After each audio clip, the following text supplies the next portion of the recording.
the flag of the United States of America, and to the republic for which it stands, one nation, under God, indivisible, with liberty and justice for all. Great, thank you very much, and thank you all for joining us this evening.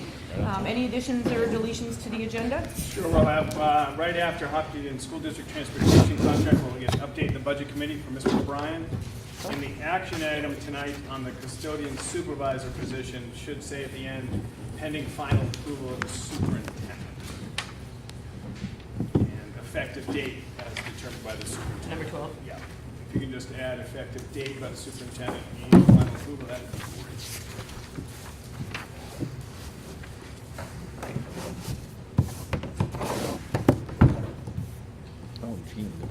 Excellent. Any correspondence this evening? There is. We have from the New Hampshire Audubon Field an article about an internship and our program with Hopkinton High School. Maxine working with it. Chris sent that over, as well as I'll send a link out. Simon Dineski did some work on butterflies here in New Hampshire. He's doing it still in his graduate school. I mean, in his Colorado. college. Yep.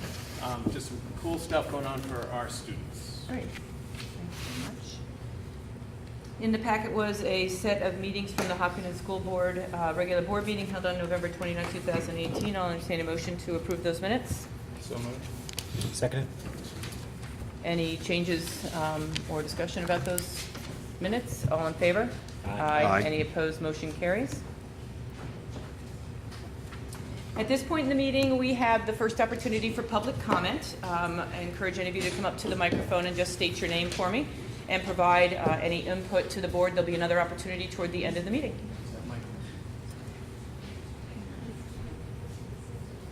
Hi, my name is Diane Chan. Is this working? Just talking, just go close, I think. Right there, like Yeah, that? you got it. Okay. I want to thank Steve. He responded to my request for additional meeting minutes from past facilities steering committee meetings. I don't see any for the subcommittee meetings, but I really haven't had time. It's been a really busy week. 1 week is a lot of time, probably even for you guys. Those meetings are backed up so fast. So I will take a look at them, but I do have an additional question. And I questioned on email about where they were on the website. And you said they were under the November 29th. And I looked, and because the meeting minutes are an RSI item, part of Right to Know, the public should be able to easily find them. It doesn't say, it just says information, I think, steering committee information. I'll take a look at it. It doesn't say meeting minutes, so it's not very easy. We want to be really show transparency so people can find it quickly. Okay. Great, thank you. Thank you. Anything else from those of you who are with us tonight? Mhm.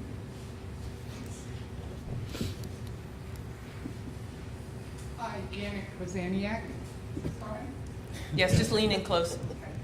I just realized a few weeks ago that we have the high school roof that is in horrible condition, and we have it leaking into our school.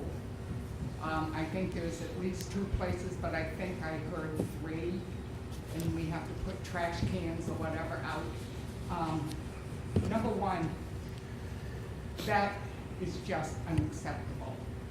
I hope we're not going to wait until March to fix that roof and have to put buckets under it for the next 4 or 5 months before that's fixed. It's unacceptable. We don't let our house roof go. If it's leaking, we have to do something. So we have entrusted all of you with the 3 buildings in our town, and I'm appalled at what we have to spend now to fix them. Thank you. Thank you. Great. Any other comments at this point in time? Otherwise, we'll move on to comments from the Hopkinton School Board. Jim, may we start down there with you this evening? Yeah, other than my budget committee update on Yep. everything else. Save it for that. Sounds great. Matt? Yeah, I'm good. Dave? Great. All set. I'm all set this evening as well. We'll move right on to presentation and staff reports. We have an awful lot to cover tonight, so we'll pass it over to Steve for the presentation of the operating budget. Sure. So the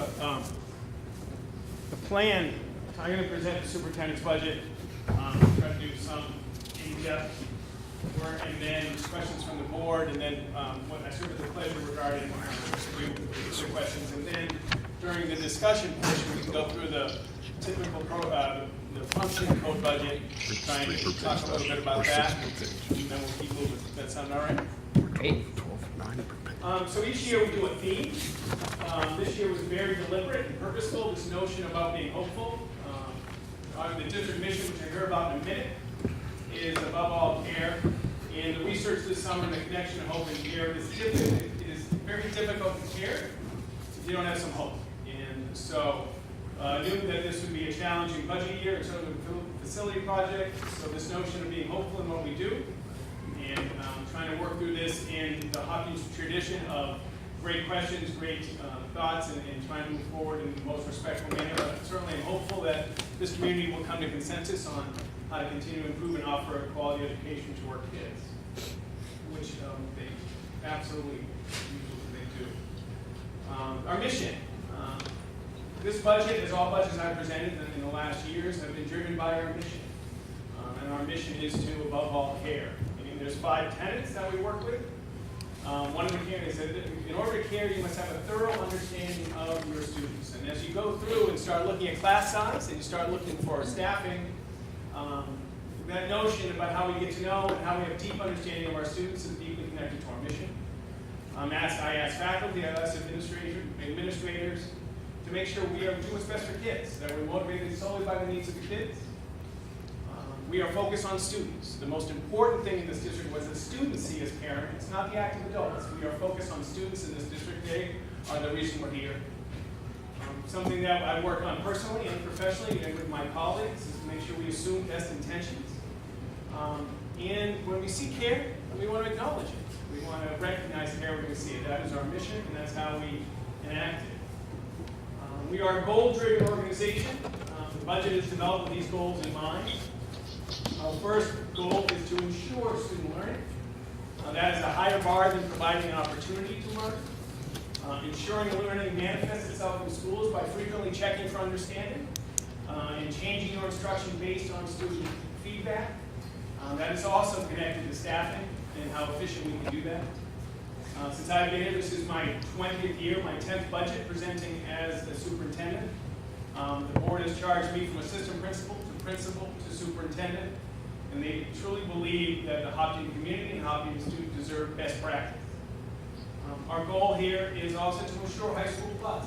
This notion is that we're trying to graduate students after their journey with us with real content skills and understanding, to make sure they are employable, make sure they can get into the services, or make sure they can get into the post-secondary ed.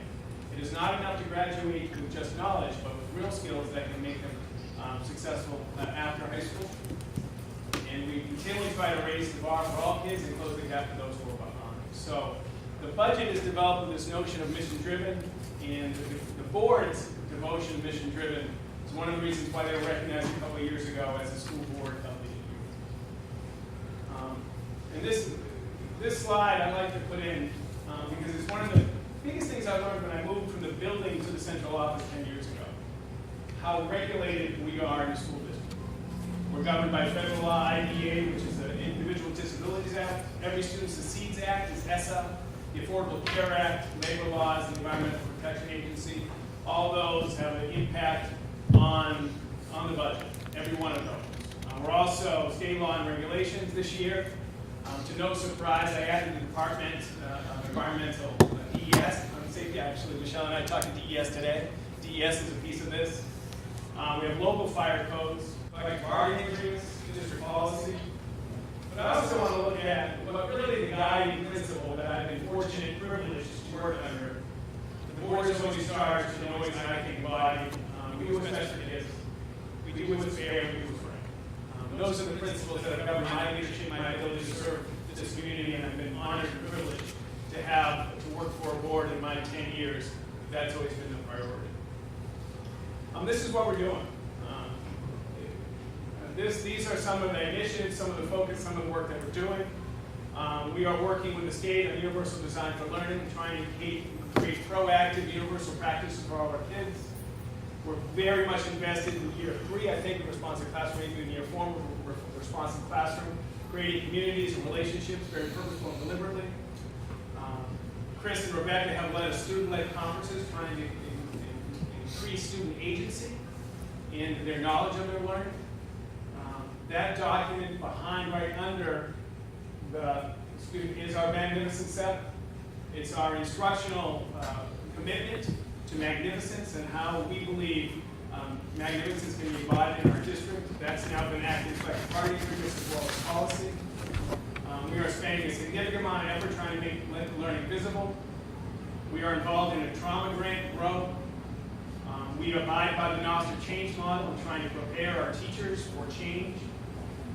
We are involved in the implementation of our NEASC accreditation report and have a very robust and fulfilling mentoring program. So all of this is the work that goes on sometimes behind the scenes, in front of the scenes, in creating the culture, climate, and skills that we have in this district. So what you get in this district is a significant amount of investment by the leadership team and devotion to improvement. How do we do this? How do we develop the FY20 budget? Good budgeting philosophy and theory is those closest to implementation have the biggest say in development. I, in front of the big bay window at the SAU office, does not tell Kim Emerson how to budget her elementary art. She is far more knowledgeable and she knows what she needs. It would be malpractice if I went down and said, Kim, this is your budget. Now, sometimes we have to reshape it, but ultimately those closest to implementation are in charge of developing the first run. That's called site-based management, zero-based. We ask every teacher and every person involved in the budget to begin from zero. Don't begin from last year and add 3%. Begin from zero and see what you need and what you want to develop your program. And in many instances of facilities and other work, we look at 3-year averages. That happens in October. In November, the leadership team gets at it. We discuss it. I have individual meetings. Michelle and I meet individually with each area of the departments and schools. We discuss and that forms the superintendent budget, which you're about to see tonight. Now we begin the process of developing the school board budget. So in the next 3 meetings plus, the school board looks at the superintendent, refines it, and it becomes theirs. The schedule tonight, you're going to see an operating budget. We also, next week, we'll talk about revenue and trusts. If there are any changes to the operating budget, we'll take a look at the tax rate next week. Put the whole budget together, possibly December 20 or January 3rd, and then be ready for the budget committee on January 9th, 16th, 22nd, of course, the public hearing at the auditorium on February 6th. And then the annual meeting, which is March 9th. So I like, as I said to the leadership team today, my life changes from Halloween to St. Patrick's Day. That's the calendar that we go under really with budget development. I've talked about this. I think I've tried to give the board some insight on what they're going to see. In my world, there are potentially 6 budget drivers. This year, 4 had a significant impact on the budget. You're going to see, I'm going to unpack facilities. We spent a lot of time in the last 3 meetings about how they impact FY20. We're going to talk about enrollment, which is supposed to have 2 L's, right? Yep. See, that's me. It's all, you change it every time. Did you see my face just then? Health insurance, special education. The 2 drivers that aren't this year is transportation, which we're very fortunate to have a couple of bids we'll talk about tonight, and also the retirement system. Many years, the actuarial change in the retirement system on the employer share has been a significant driver. It's not this year. One of the categories went down, and one of the categories went up a little bit, which was a very much needed piece of this budget. But there are 4 areas: facilities, enrollment, health insurance, and special education. So facility work. And you will see tonight, later in the agenda, we're going to take a look at the CIP and the long-term financial picture of the district. We'll get into that more next week when we talk about revenue and we talk about trust contributions. And you heard this was connected to last week's presentation.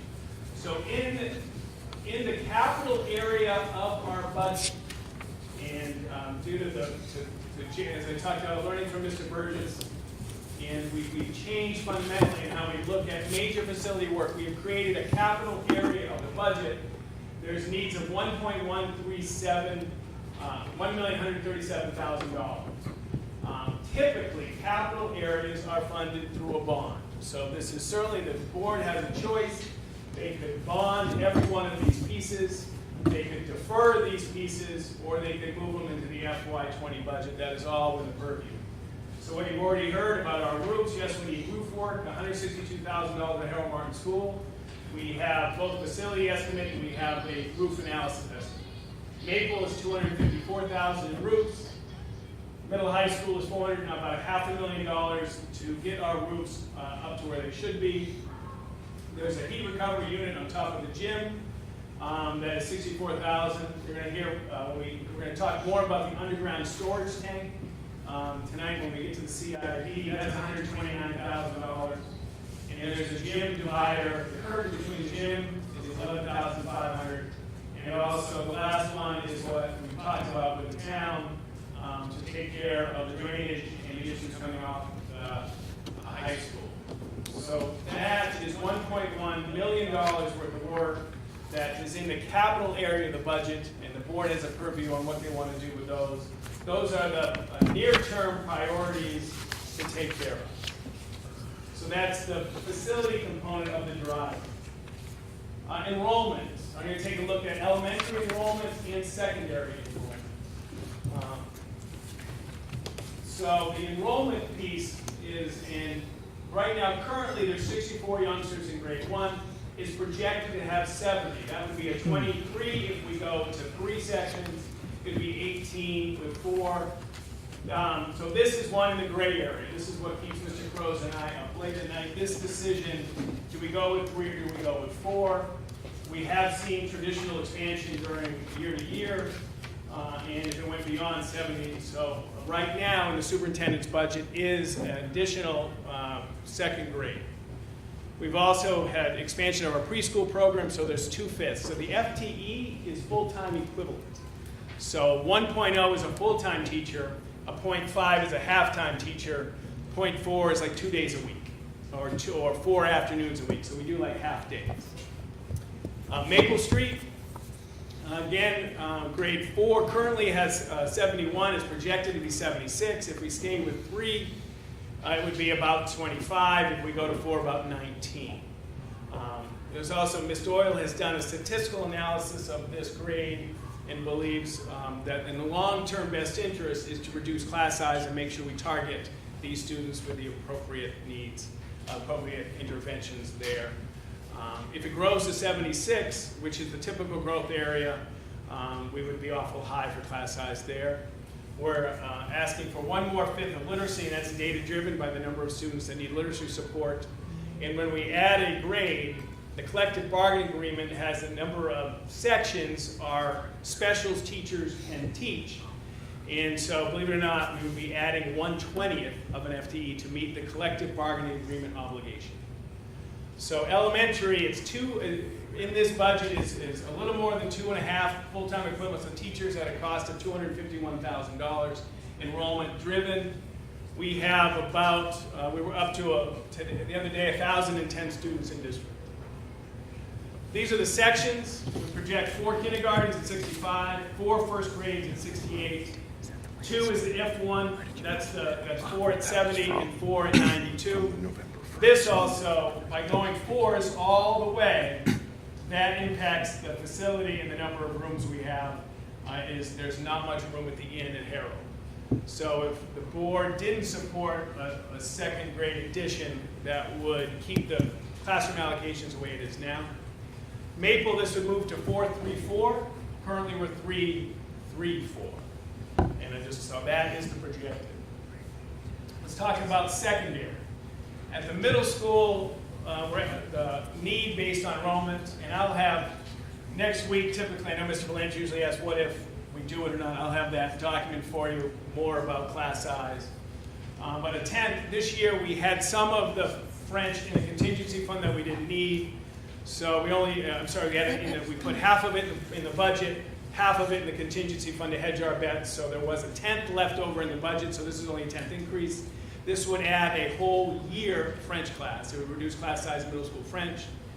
Careers would add another 5th, which is another, at the high school, that's another course. So that's another section taught by a teacher. Spanish is another 5th, another section, full year section taught by a teacher. English, a 10th is a semester course. Math, that would be a full year course. Science, that would be 2 full year courses. Social studies would be 2 full year courses. And PE would be 1. Remember, as I spoke about when we were in the lab, science is the only state-driven hard cap 24 class size. Everything else, the district, since I've been here 20 years, has never had a policy that says 20 is the limit, 21 you add sections. They have always tried to holistically look individually and personalized at what's best for kids in that class. Some districts, for example, if you have a class size policy at 20, if you have 22, you automatically make 2. This is always a judgment and recommendation from the superintendent. So that 1.8 FTE is about $186,000 driving the budget. So we've got facility and enrollment, and that's the middle school before 4. If you can look, we're starting getting up where we were, 90s, 89s, 82s, and 80s, or where we typically were 4s. We used to talk typically we get a 90 here and there, and the 76 and 71s are going down. So the high school is starting to get back to the bigger size. Health insurance. So remember going through, we did facilities, we did enrollment, now we're doing health insurance. Just a little bit about history where we are in health insurance and the collective bargaining agreements and for our employees in the Hopkinton School District. When I first started as superintendent, we had an employee cap. That meant that all teachers and all non-union had a $3,000 contribution to the premium. Anything above that was borne 100% by the employer. That for years was a financial burden on the district. It was the board's, one of their main goals in negotiation was to take a look at that, and we did that. We eliminated the cap. And so that was a first significant move in health insurance. Then we had the HMO. We had a health maintenance to a site of service with a deductible. That's a significant change. Even though we increased the district's premium share, the plan cost is significantly lower. For example, by going a site of service compared to the HMO, it saves the district $6,000 a year per family. That cost us 8% in the premium, which is about $2,000. So by this switch, $44,000 per family, 50 families, this is a $200,000 gain. And it's something that I've tried to explain to people about the premium share compared to plan cost. The only way we could get the unions to move to save $200,000 was to give them some premium share. And this is premium savings of $200,000. Last year, we got back in a health reimbursement arrangement of $70,000 that was unused. So this is a $270,000 gain for the employer. So even though we pay 100% of the premium, we save $270,000 by making this move. And I want to be clear on that, because I got some criticism, Steve, how could you do this, 100% premium? Because in the negotiations you give and take, we gave them premium, but we got a lower plan cost that saves significant amount of money. So, and then what happens is we get GMR's guaranteed maximum rate. The guaranteed maximum rate is given in the fall that we can use in our budget no matter what happens between now and the rest of the year regarding claims. That's our budget. This year it was up 18%. Why? That's a great why is the question. Michelle and I dug in quite a lot. So we have an increase in what was considered high claimants. So they class it now, just to be clear, we cover about 470 people. It's the employees of the Hopkinton School District, employees' families who select it. It's also the town of Hopkinton and the town of Hopkinton families. We are in the same pool. I have nor do I want to know, I have no idea if the high claimants are Hopkinton School District or town. I don't want to know. None of my business, frankly. But all together, we are in the pool. So the town of Hopkinton and the Hopkinton School District together had an increase of high claimants. That's incidence of health insurance that costs more than $75,000 per illness. So last year we had, in that category, we had $315,000 of cost. This year we had $850,000. That is one of the major drivers in why we have $464,000 more in health insurance. The other piece is, and we keep up, inpatient facility utilization. That means if you went to a hospital and stayed overnight, we had an 85% increase in overnight stays in the hospital. So 93% of our costs, or 92% of our costs are related to claims. That $464,000 goes in because of that. Now, one thing that Michelle and I asked was, where are we in premium comparison? Is our premium high? Because in the past, 1 year, we had a higher premium increase than a neighboring district, but our premium was much lower. So we asked Health Trust. Health Trust is our vendor to give us comparable districts, similar size in similar parts of the state. Because up north, it can be more expensive because of where you have to go, the limited choice in the hospital. Down south, it could be. So they found us 4. And out of the ranking, we were number 2 for premium cost. So we weren't the cheapest, but we weren't the most expensive just on premium. And so I want to make sure the HMO to the, if we didn't, so what the site of service does by making a deductible, it makes me, because I use the insurance, it makes me shop, you smart shopper, be much more judicial in my choices on healthcare. So one could argue that if we didn't move 200 employees to the site of service, this could have even gone more higher because there wasn't the incentive to control costs.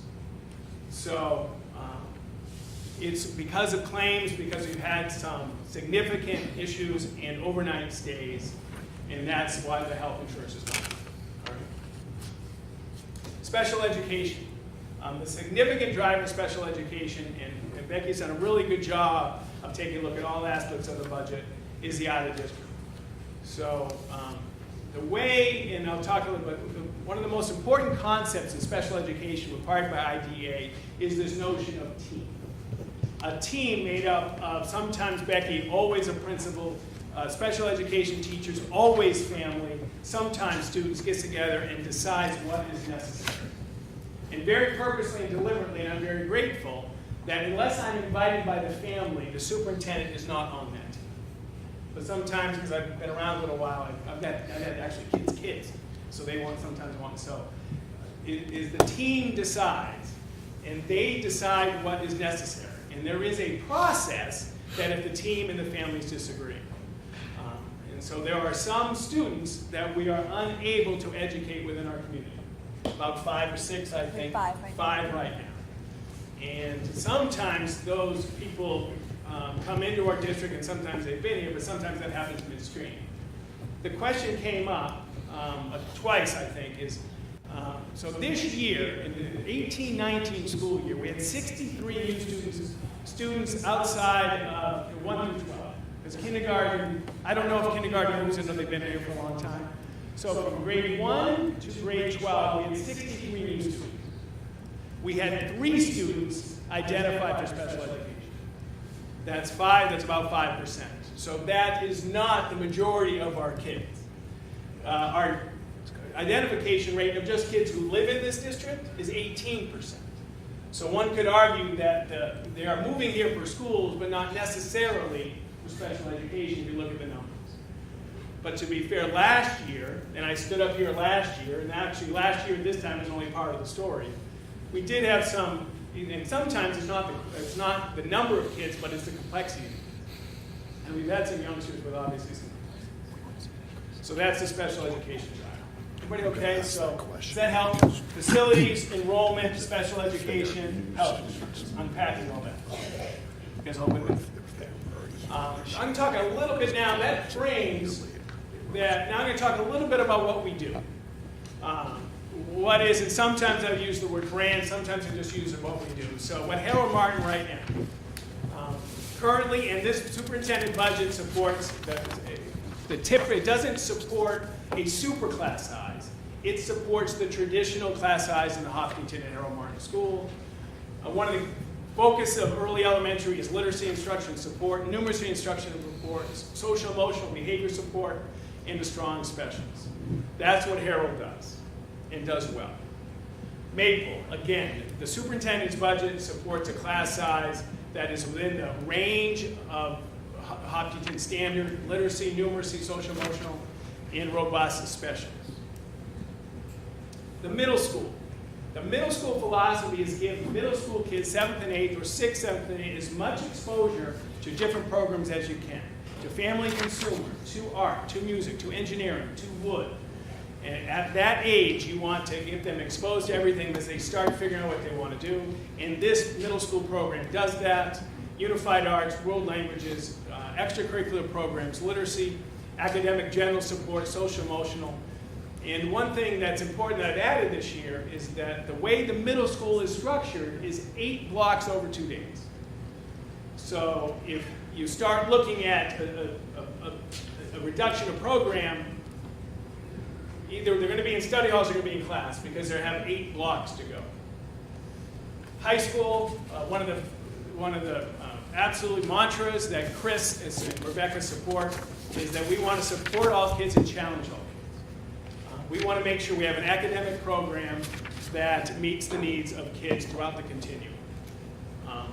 We also, at secondary level, motivation is incredibly important. We know that.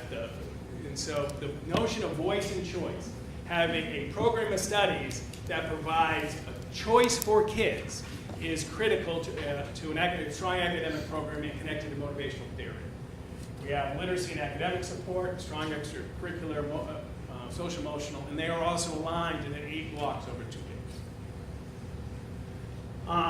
Quickly, we'll start with technology. Matt Stone has taught me forever that his goal is right technology for the right task. If it's a Chromebook, great. If it's an iPad, great. If it's a PC, great. If it's a MacBook, great. But you don't want to, if a Chromebook can do it, you don't want to have a $2,000 device there. We know that technology supports student learning with hooks and allows students to write for authentic audience. What Matt keeps him up at night is make sure that we have reliable and dependable infrastructure. And this department also does our state assessment and all our reporting. Notable in this budget, I'm going to go back real quick. I'm sorry, I apologize. There's a couple things I wanted to talk about Hopkinton High School. That one of the things that is supported in the high school budget is a small $2,500 fee for hockey. And we have had a joint team with John Stark Regional High School for 7 or 8 years. And in the past, the in-kind support that Hopkinton offered John Stark through FIRST Robotics, through a mentorship, and through skiing offset the hockey piece. So the way it's structured, if we have 5 students or less, we pay no fee. If it's a small, there is no fee. John Stark doesn't a dime. We also have skiing. If they have 8 kids skiing, then we have 8 kids, no fee for hockey. That's it. But if they have 6 kids for skiing and we have 7 kids for hockey, we would pay for one student $500. And we think that is being fair, just, and right. I personally offered in-kind support to their principal years ago as a mentorship role. We do the books for the first, so we think this is a long-term agreement that supports providing hockey. And one thing, if hockey, and I know when I was building principal, I had 2 families came to me and said, Steve, we're going to a private school because of hockey. We keep 1 kid that's $3,700 in adequacy that pays for this entire program. So I want to talk about that, and I want to make sure I covered that. So thank you. I apologize for the parenthesis going back. Network switches, it's time to upgrade $25,000. We are doing the Maple Street School Lab and Library, $32,000, and we're doing Maple Street School cards for about $12,500. One thing that is I have to address here, last year we froze the budget. All that this budget this year fulfills what was passed last year when we froze it. This is not an enhancement budget. We pushed all the replacements as long as Matt could and due to reliability and dependability. So this is a catch-up to where we froze last year. Student services, very recently, academic support, social support. You'll hear this notion of free and appropriate public education. least restrictive environment is very important to us. Becky leads all our 504 and regulatory compliance. She oversees all specialized transportation, all related services, nursing, ESOL, and homeless, as well as court-involved students. So under the student services realm is all of that. Business office. The business office, if you need something with numbers, you call the business office. We think the vision here is that our employees are the greatest resource to the outcome of our work, so we try to provide a personalized approach to human resources. We certainly try to comply with federal, state, and local regs.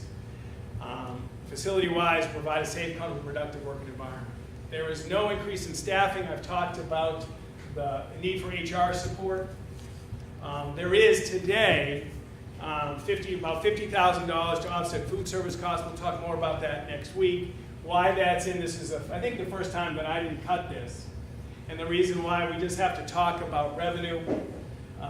The push to our revenue to return unreserved fund balance has gotten so strong to $600,000-$700,000 that I'm trying to be very deliberate and purposeful about making sure we meet that obligation, and at some point we're going to have to eat some tax rate to lower that so we don't freeze a budget in September. Can you tell people more about what that means and how that has worked in your So next week, if you come back next week, we're going to talk about revenue. So tonight's the operational side, next week is the revenue side. Those come together to talk about the tax rate. So if I go up $1 million, but I have $1 million in revenue, it doesn't impact your tax rate. So they come together next week. One of the ways the revenue comes from this budget is we don't spend every single dollar allocated. We spend what we need. There are certain areas in the budget. For example, one is course reimbursement for employees. We budget a certain amount. If we don't have teachers take those courses, that can go into the unreserved fund balance. And then that goes back to offset the tax increase. So if one year, for example, next week you're going to hear we got the safety grant, which was $320,000 or something like that in revenue. Well, because we don't have that this year, our revenue's down. So that impacts our tax rate. So how can you compensate for that? The board could say, Steve, out of FY19, this year's budget, you have to make sure there's $1 million left over, which means I cut the budget, I freeze the budget tomorrow and only do essential. Last year was the earliest in my 9 years as superintendent. We froze the budget January 6th, I think, which meant from January 6th to June 30th, every PO was approved by the superintendent. And we only did what was absolutely necessary to keep the program going. And we met all our obligations of the tax rate that we decided in the budget, and we met our obligation. A little thing, fingerprinting is up about $3,500. We changed the policy, so to fingerprint more, and we're doing that, and that's a little bit there. We had to raise our price for subs because of employment. If they have a choice between making $50 here, some will come here, but some will go away, so we try to attract some more people. And there is significant facility work that didn't make the $10,000 threshold. We're replacing smoke alarms. We're replacing LED lights. We're doing some plumbing work at the schools, at the SAU office. And I can give you more update, but there's also significant small facility work trying to keep this place up and running. SAU, we hope that the board believes we provide educational leadership and vision. The SAU office supports curriculum, we do instruction, we do assessment, we do human resources, we do student services, we do facilities, we do employee induction, we do policy development, we do communication, and basically what I like to think is we help people and we solve problems. There's a 3% increase in non-union in this budget. There's 2 retirement obligations based on agreed upon benefits with our non-union administrators. And we've increased, this year, you'll see about a 10th of administrative support for curriculum development, as well as something that the board, in order to develop a visible curriculum, we added money to the district fund line because federal funds are for training, not for developing. and we have done as much training as we can. Now it's time for development. So that's what the ESU office does. Here are the stats. We're up to $621 million in evaluation. Dollar in the tax rate's about $621,000 in expense. $100,000 is still 16 cents in your taxes. So if the board, those are just numbers I use as a rule of thumb all the time. Last year's tax rate was $24.32, up 16 cents from the year before. And there's the list of tax rates over the last year. So summary, the general fund is $20 million right now.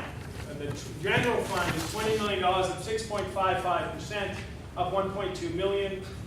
That is the health insurance, that is the enrollment, that is special ed, and some others. The capital improvement area, that was the one I unpacked there, is about $1.1 million. That the total there is 22.3, and if you put the capital with the total general fund, it would be a 12% increase, just under. So this assumes, or does, that we are, that number is, we are, the roofs, and all that, the tank, all that is not bought. That's all going payment right now. Next steps. Just a reminder, December 13th is our next meeting. There's going to be a listening post to provide input on the facility project. Whatever I can provide, whatever the board needs, Michelle and I, the leadership team, will be pleased to provide it. If you would like revisions or reductions, we'll do the best I can there, answer any questions. Next week we'll be talking about revenue and proposed trust contributions, how much to put in the maintenance trust, how much to put in the vehicle trust, the special ed trust. Give an update. I had a chance for Siemens and Harriman and our facility people to tour today. I'll give you an update on that next week. Go from there. Then December 20th, combine them all. With this amount of revenue and this amount of expense, this is what the tax rate is. We'll talk more about the facility project, and we'll have more information, and we'll potentially have a draft warrant or January 3rd.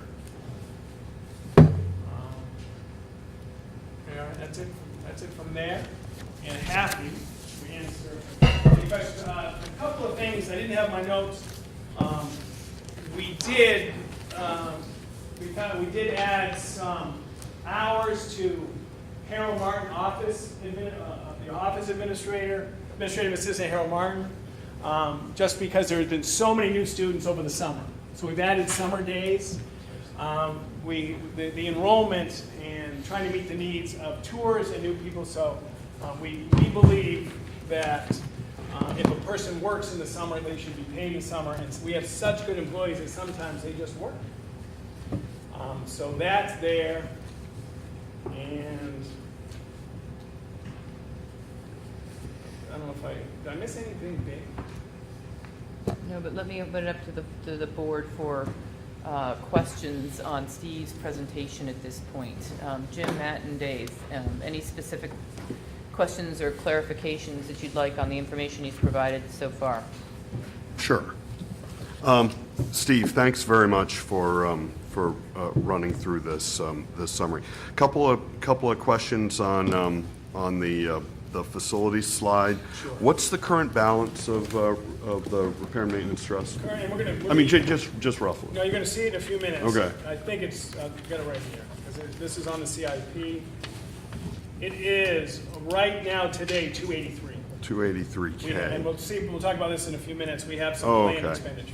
Okay. Well, are any of these planned No. from that slide? Well, not today, but there's certainly an option. The board could move half of this, some of this, into maintenance. Okay. Because earlier this year you had the tank was Right. was proposed to come. Yeah, and we're going to, okay. when we get to the CIP, I'll address the update, the interstitial test, and where we are on the tank. Okay, and then and I'll just stay on facilities for another question, and then pass it along here. But as far as the leaks that roof leaks we're experiencing at the high school, are any of those directly related to deferred maintenance or other things that it may have, Bill has tried to patch. He's working incredibly hard. We thought we had some success. So we need a significant roof project. Right. And we wanted to wait to see what parts of the building they were going to tear down and add on. Right. So we spend time patching. And Bill is experimenting with different types of patches. And sometime one area we had good success, or one area we haven't had success yet. Okay. But those are on the areas that when we spent $500,000 in roofs at the high school, that is a comprehensive re-roofing of large areas.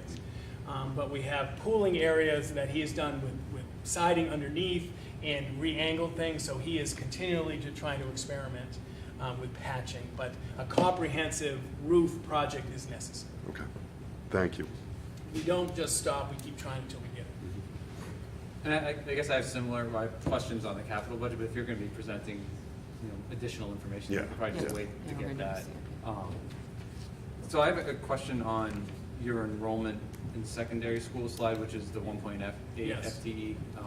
And what I think I heard you say, just to be clear, is that of all those additions, there's a mandatory science addition. That's the only one that's mandatory. Did I hear that correct? And I guess who's that?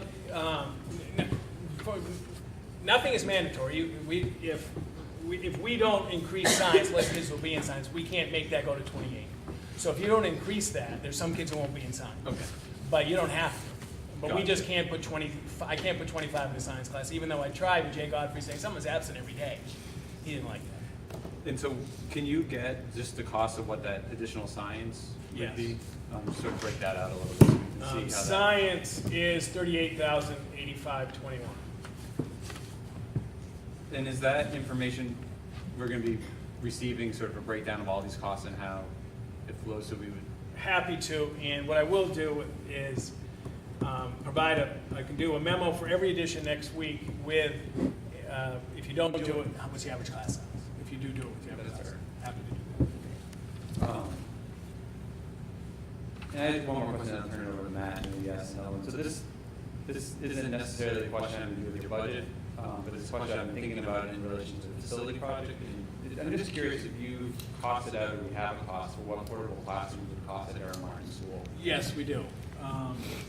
We have a two-person, a two-building, 170,000, pretty close? So the building itself, 170, that does not include the pad and the connection to services. So in my mind, it's $250,000 for a two-classroom For building. two classroom building. And then a four-classroom building is $380,000, and I'm going to add another 50 there for pad, maybe a little bit bigger pad. And that's purchased outright? That is a purchase, but there are lease There are options. lease options. You have lease options for that? Is that something that can be shared? It doesn't have to be now, but just shared with us? Yes, I apologize. No, don't I'll make apologize. sure we have it next week. Matt, In terms of the roofs, I understand that the high school needs to be done right away. Is it also, do the other two schools, is it kind of mission critical to get those done at the same time? Based on our Garland analysis, Harriman, yes, we think it's time to do roofs, and based on, we think it's time to do roofs. And in terms of like the process of how this could work at the annual meeting, if we were to move forward with a facility project, I'm sorry? if we were to move forward with a facility Yes. recommendation, that were to fail, could we make a motion to add in dollars for other things afterwards? I believe we can, right? We talked about Yes. that last year. Okay. Okay. But the only thing I would, But it wouldn't be bonded Correct. dollars. Yeah. It would be budget. It would be operational, but that's what we're Operating. talking about tonight anyway, right? but the only thing I would just caution you, if it's a separate warrant article, no means no. So if there's a separate warrant article to do the roofs and the town says no, the board can't transfer $1 million and do it, no means Right. no. So it'd be amendment. But if it's in your budget and they cut $1 million from your budget, Yeah. you can still transfer $1 million from That's Aviva. Steve's salary. Just kidding. Okay. Are you with me? Yeah. That's the only thing, when you do a separate warrant article, no means no. Okay. Does That was Aviva, by the way, not me. Aviva's been listening in on the meetings. And she's in her car. Okay, a few more questions. So if I understand, I'm looking at just overall increases, I guess, by area. So 201,000 for special education, 437,000 for staff, And I guess I'm looking for verification because we got to tech, SAU, and business office, and I didn't know what the dollar amount, like the increase right, was. those weren't considered drivers of the budget. They were just, like, I can give you that, but they weren't as significant as the other. As the other ones, okay. But I also wanted to, part of staffing, because I didn't mention this, we reallocated instructional assistants in the early grades from special ed to regular ed. So that was a reclassification because we found in kindergarten, even though for a long time our history was having under the special ed, they're really regular ed, some of them are serving all. Okay. Okay, I'm sorry, 3 more questions. When it comes to special education, and this is what I whispered to Dave about, sorry Dave if you're gonna take this one. We saw an increase in expenses for in that area. Should we also expect an increase in revenue from catastrophic aid? Well, or we'll whatever talk it's about called? that next week. Revenue comes next week. Yep. And Michelle and I will be talking about that revenue. One thing is, and I'll talk all next week about how it works, the percentage of them allocated. But yes, for many of our kids, we can get some special education aid, Okay, but not all our kids. And it's the following year, unfortunately. Anyway. okay, So it's always a year behind. So this year, we get money from the last year before. okay. And can I tail a quick question off that, Matt, just Yeah. to save time? So for the special ed expenses, are we experiencing increases from our third-party vendors on that as well, including the cost of tuition and transportation? That's what we're seeing in the increased expenses as well? Are the bills getting bigger? Yep. Yeah, Okay. bills are Yeah. getting bigger. So it's other expenses as well, in Yeah. addition to our own expenses within special education that may be going up. It's third-party expenses that are being dictated to us in terms of, I know in the past we've had issues with transportation, finding people who will transport Right. students to other locations for services. So that's what I wanted to just sort of drill down a little bit. So those third-party expenses are also increases that we're seeing in the budget this year. Okay. And forgive me, my children are too young to know the answer to this. Can you just tell me a little bit about like the faculty schedule, teaching schedule at the high school? I mean, how many sections do they teach per day? How many Sure. it's, planning periods do they get? Full-time teacher is a 5-section, 3 one day, 2 the other. They have 1 duty period, they have a prep every day. And there's an advisory period at the end of the day, about 35 minutes. Okay, The Hopkinton High School is what's known as an A-B block, which means you have a class every other day. And as opposed to a 4x4 block, where some have 4 classes for a semester, 4 classes next semester. okay. And final question, were there any programs or cuts that were made for things that were offered this year? Yeah, I cut almost $200,000. I cut area field trip supplies, technology, applications, support technology. I made Becky nervous by cutting some in the special education department. There's a staffing issue that we'll talk in non-public, but I cut about 200. Okay. That's it for me. Thank you. Can I get another question in? Yeah. So, thanks. On the, sort of a follow-up on Matt's question too about the additional classes being proposed for the middle and high school, but particularly let's just on the high school. You've got 8 full-year classes, 8 additional full-year sections being proposed, is that Got 1, right? 2, 3, 4, 5, yeah. So it's, A full year is a PE, It- 2 social, 2 science, that's 5, 6, yeah, 8, you got it, you nailed it. so that's 8. You nailed it. So, obviously the PE, all right, that's probably, I mean, would that be either in a gym or outdoors? Usually part of the. But, all right, so maybe it's 7, but 7's pretty close to 8. 8 would be 1 classroom all day, every day, right? Right, that's the 8. equivalent, yeah. Yeah, okay. Do we have the availability of 1 classroom all day, every day? Well, we have them open throughout the building. Okay. I mean, we're not at our peak enrollment yet. Right. Well, we're on our way. Soon we will be. We've had higher enrollment at the high school, and with higher enrollment means we're running more sections. Right. Sometimes not, there are some new classes that have been proposed through the Curriculum Council that have been approved. So we'll have room, but it takes a lot of work and massaging of the master schedule by guidance and Rebecca as they run that. to make it work. Okay, great. And that, and as I don't remember what NEASC uses as NEASC, I think, has a benchmark for classroom availability Correct. or classroom utilization. And when you get to 100%, obviously there's no wiggle room at all, but there's also very little difficult. Yeah, the highest we've been at, I think, is at 98% room utilization. Okay. We're in the low 90s now. So Okay. there's room, but not a lot. But there is room for what we're proposing for increased fifths Okay. in this budget Okay, great. to make work in the master schedule. Okay, thank you, Chris. Mhm. Is that all, that's what you had? Yeah. Okay, great. I just had just a follow-up question on the enrollment. So I know that a couple years ago, 2 years ago, and a year ago were some of our smallest classes that came up through the high school. Mhm. So what I see in the enrollment as it moves up through the middle school into the high school is, and I think you just alluded to it, Chris, is that that the high school is really experiencing the biggest bump in growth because it had that really small band there for a few years back. So given that, the high school 2 years ago was a graduating class of about 58, 60, somewhere in there. Right. Our graduating Yep. class of this year is going to be, what, 70, It's pushing 70. 76, 71, somewhere in there? Mhm. Yep, so, we're up 15 kids alone in that one grade, so that bubble now is starting to fill out in the high school, which Right. for a while there was a lot smaller until those classes rolled out. So that's With- a lot of the growth I'm sort of equating to some of these changes that we need to make to accommodate that. Right.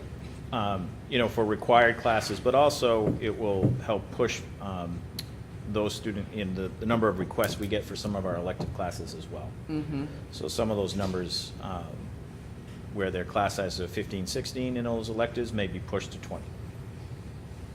Project Lead the Way is seeing some growth there, for Mhm. instance. Matt Christie proposed some new courses and additional FIS that I didn't move forward with at this particular point in time because the needs were in other areas. But that's an example of just in like unified arts, where we're going to see, some of those numbers be pushed, which is a good thing. It's a good thing, yeah. But it may be something for a year out that we start to look at differently too. Mhm. So in this budget, Steve, there are no increases in numbers to administration,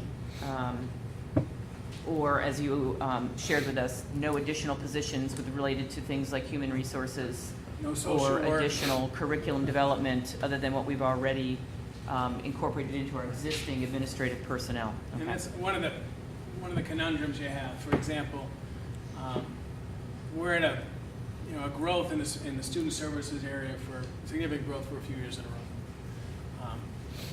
Worked with Meg, now I'm working with Becky.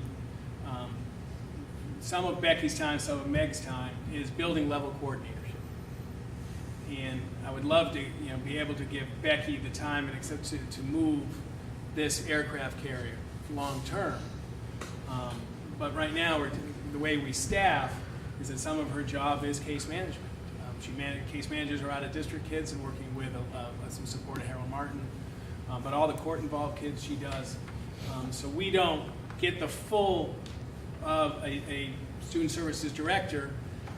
And I've said this, and everybody knows I love Meg and Val, but Becky is the first 20-year special education teacher.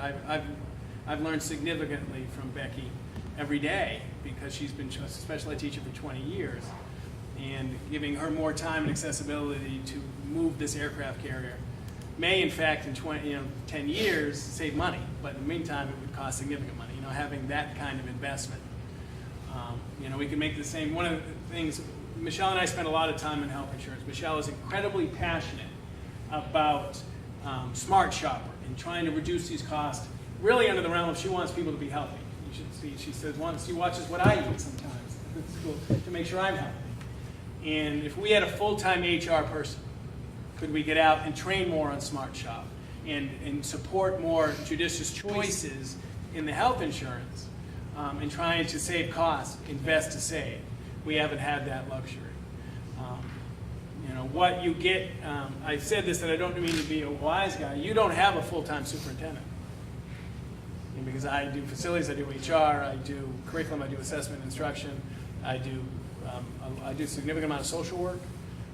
It's all, I love it. I love this, but I always am I shortchanged in the Hopkinton School District and not providing the leadership in the areas that you want and need because I do all that other stuff. These are what keeps me up at it. 2 years ago, the board asked me, 3 years ago, the board asked me to present a mission accomplished budget. You know, we had, I think it was this board that looked at me and said, Steve, what do you want, a social worker or a curriculum director? What is needed depends on time of year. And going into negotiations and doing some stuff, HR would be critical. What I saw this afternoon in one of our schools, social work is absolutely critical. What we could do to make more visible learning, working with Bill and having Bill, for example, the December 21st for Curriculum Development Day is Bill is leading that. That's a great help. But if we had Bill full time on curriculum, you know. But anyway, but this is where we are. Any more questions from the board for Steve? Yeah, I'm go sorry, ahead. just one quick one. Can you just tell me about the level of social worker support we have in the district? Because we've got some incredible professionals in this community that have shared with me that we are not doing enough and that there's not enough time in the day for some of these people to help members in this community. And I'm just curious, like, what do we actually provide to our students? We have no trained social work support. We have a student assistance program counselor 3 days a week to work on substance use and decision-making and healthy choices at the secondary level. We contract that out with Second Start. We are driven by a mission of care. So every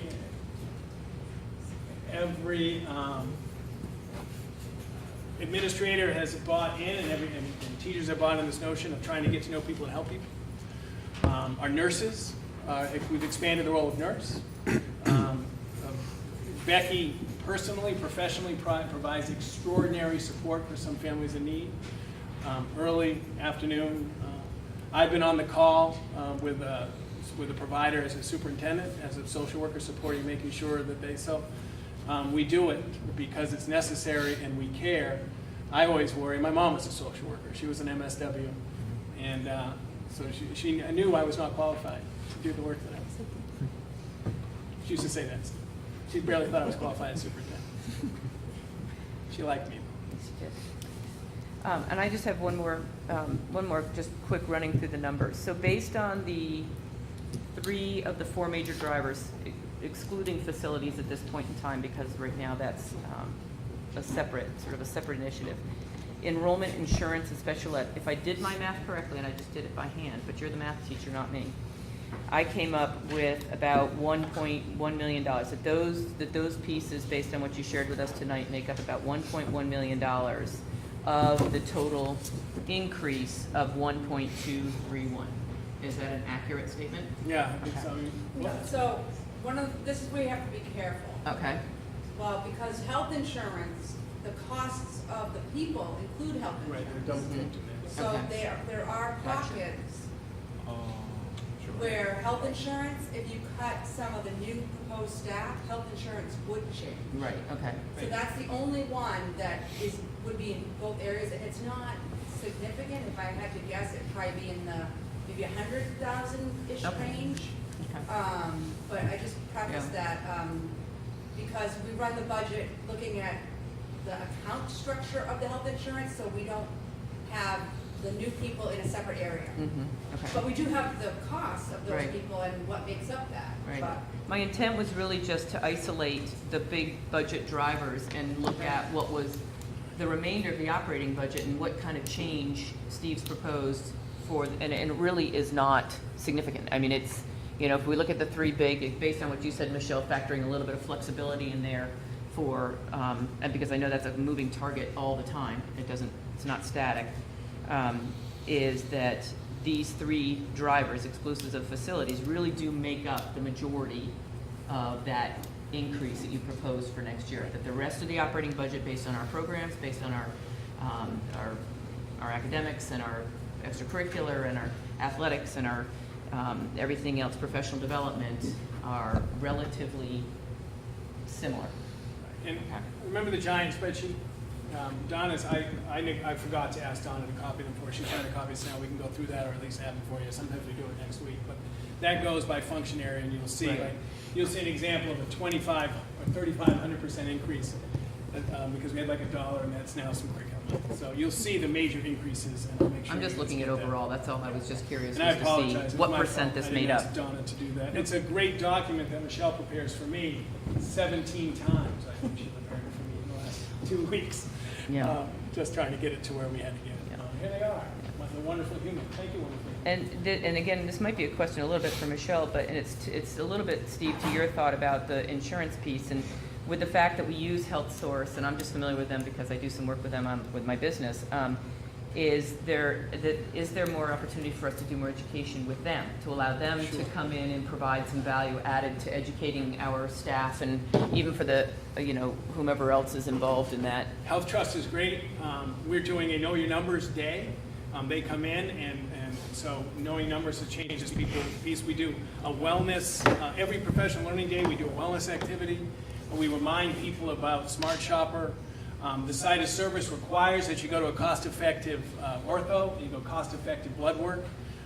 I go to Quest with my daughter. It's great. One thing that I didn't, and I forgot to allude to, is, I don't think I covered this, the GMR right now is a 12-month period with a 6-month slide. So I know it's capped at this, we won't get any higher, but if the last 6 months are significantly less than the 6 month that was in it, we can get a downshift of GMR. That has happened before. We get that around school district meeting time. So I think once we had it enough that we could do some stuff. But in full transparency, my second year as superintendent, I was at a regional meeting and the superintendent said, we never do the GMR. We just pick a number. And they were significantly under budget. So we've always budgeted the GMR of health and hope for a swing of that 6 month time period. Does that make sense? Did I do that all right? Do you want to take a look just briefly at, this is by function. This might, excuse my scratches. My scratches are simply the facility thing. So this is by 1,100, 2,100, 2,200, and I do want to highlight a couple of things. I'll make sure this is in the material folder tomorrow for the community. So regular education, that's 1,100 is up, and you'll see that by the 10% there. That's obviously that's some of the increases in fifths, right? The instruction I just talked about. Also the reallocation. So you have special ed is up. That's the 201 I talked about. And then the co-curricular. Improvement of instruction is the 3,426%. I love that number. And its dollar difference was $104. I do want to take a look at the very bottom. And you see the capital projects of 1.137? That's where the facility is. So you can see the division of 6.55 of the general fund, and then you go down and see the capital of 1.1 million. So you're happy to dig in on this. I'll take questions now. If you have questions that you want me to answer next week, I'd love them early. I have a very enthusiastic and knowledgeable leadership team who would love to dig in and answer questions. And I say that with no tone. They really do. They are incredibly knowledgeable and passionate about their area. But this is a sketch, and over time what we've done. And you can see the transfer to food service of $49,000. So can I ask one quick question You can right ask now? One whatever. that's I catching serve my it eye, with and that's pleasure. the security services at the bottom, under the facilities? Right, that's the grant? That is the expense. On the Okay. expense That's what I thought. side, Okay. and we'll have revenue right on the The cost that was attributable to the revenue grant? side. Yeah, okay.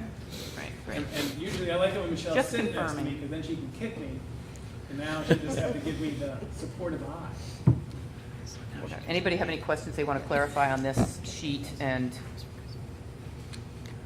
Not necessarily on the sheet, but would it be helpful if you could provide, however you think best, sort of you mentioned you can give some additional breakdown on the individual costs that are outlined, and I would just request them, I guess, for all the additional cost, Sure. not just the drivers, but You got it. even if they're smaller ones, it'd be helpful. And then Happy to. if you could point to where on the function code sheet those might live, that would just be helpful, because then I could, some of them are self-explanatory. Gotcha. But some of them may be buried a little deeper, and that could then correlate these expenses to the Yep. drivers here, and that just might help. I as a will do my cross-reference. best.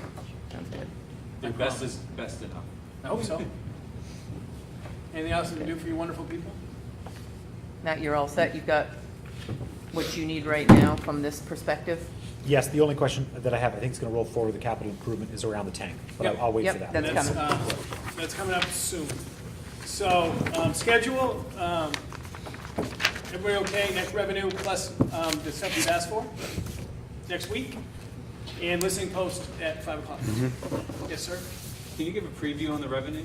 And I don't need, it's right, I'm just curious, is it up, is it stable, like what are you seeing? Overall, Michelle and I spoke to, I go, Michelle, what's your gut? Because we haven't looked at it, we're all focused. I know adequacy is up because our enrollment's up. But I also know that we had a significant drop in revenue due to the grant. We're not getting the 320. Will all the other revenue make up for that? Michelle was skeptical as she shakes her head lovingly. Fair enough. But adequacy's up. Okay? All right. So I think I have my marching orders. Now we're going to take a look at the, so there's a document coming around. It's thick. And this is a developing document. This is not in stone. If you want to take some of these.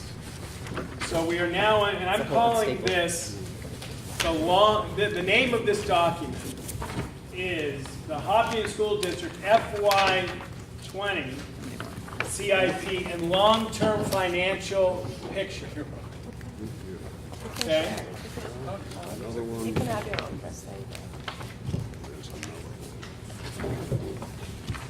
Yeah, you want to pass it? Sure.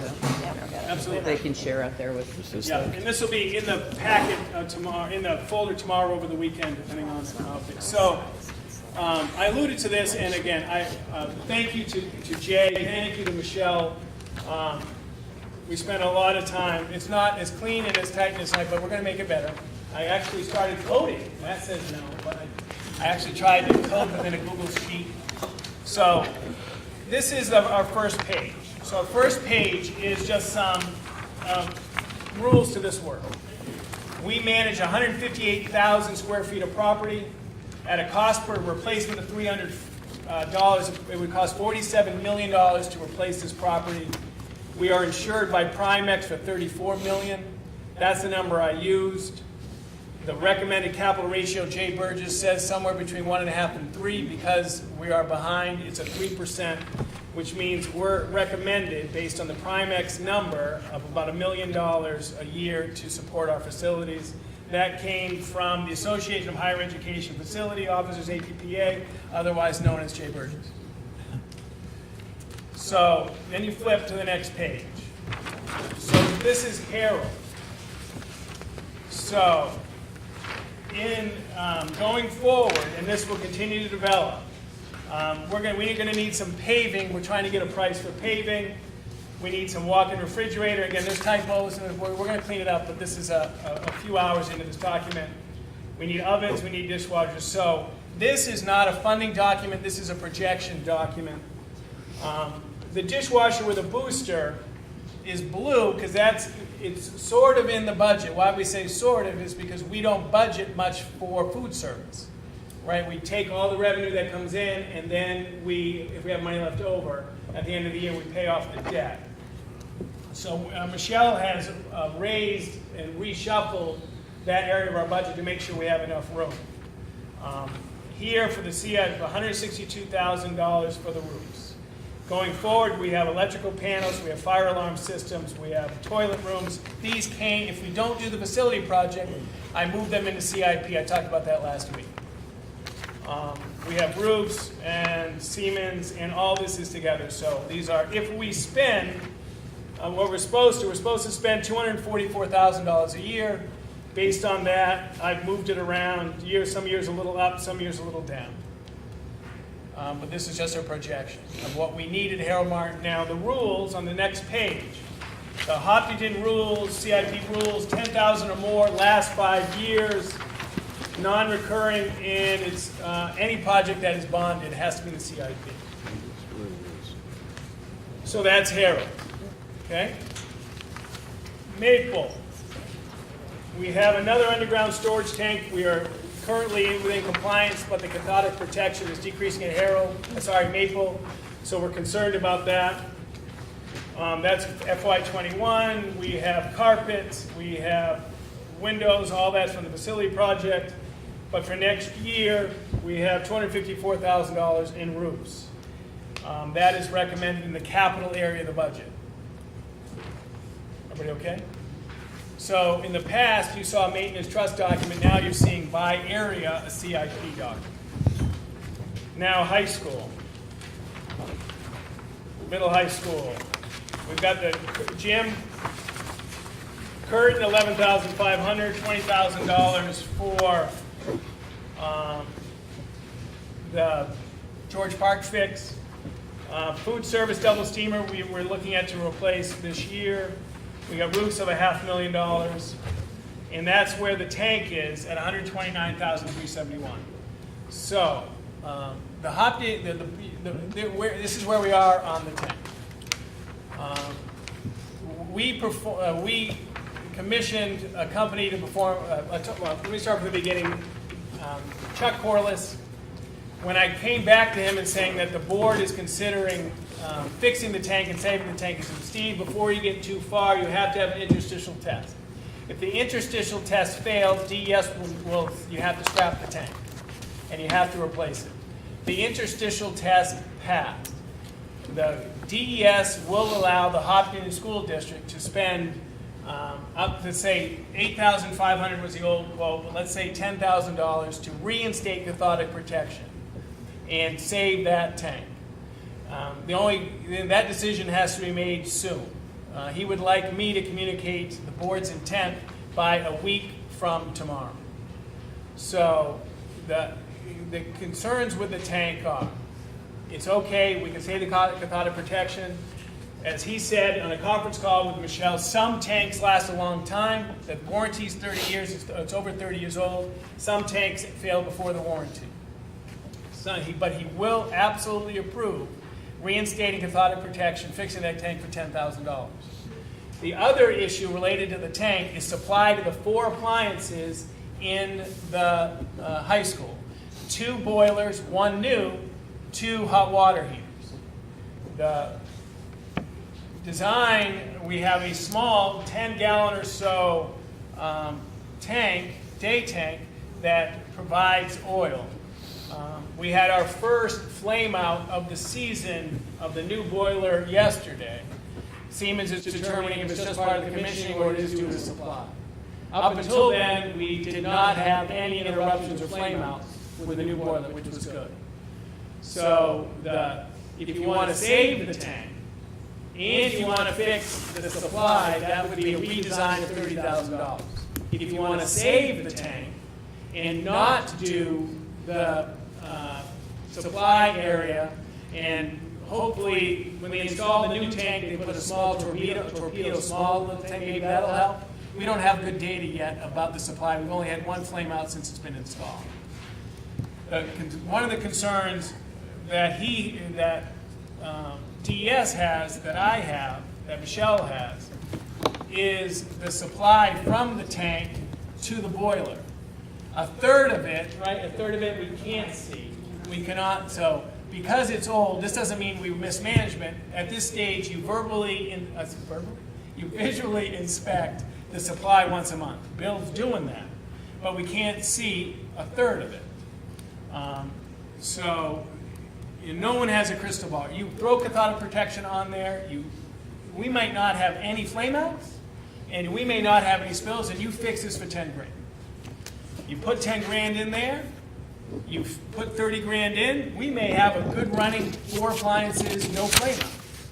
You put 40 grand into 32 years, 2 years from now, you may have a spill, and we're gonna have to replace the tank. No one has the crystal ball. The reason why in March, the recommendation from everybody, Chief Yale, our guys, Siemens guys, everybody was to replace it, to be completely honest, it's oil. And the notion of having it, I am scared as a superintendent of schools, and people know I don't like to cancel school. But we have an oil spill, significant oil spill. I worry about school, and I worry about the smell, and I worry about the cleanup. So the only thing that I would ask, and Chuck would say that this is, if you're going to save the tank, it's got to be pronto. If you're not going to save the tank, then he is fine with us doing what our original administrative order by consent agreed upon plan was, budget for it, the replacement, and replace it in July. That, in March, the first meeting of the new board, we started this process, and after 4 or 5 meetings, it was to commission a new above-ground storage tank.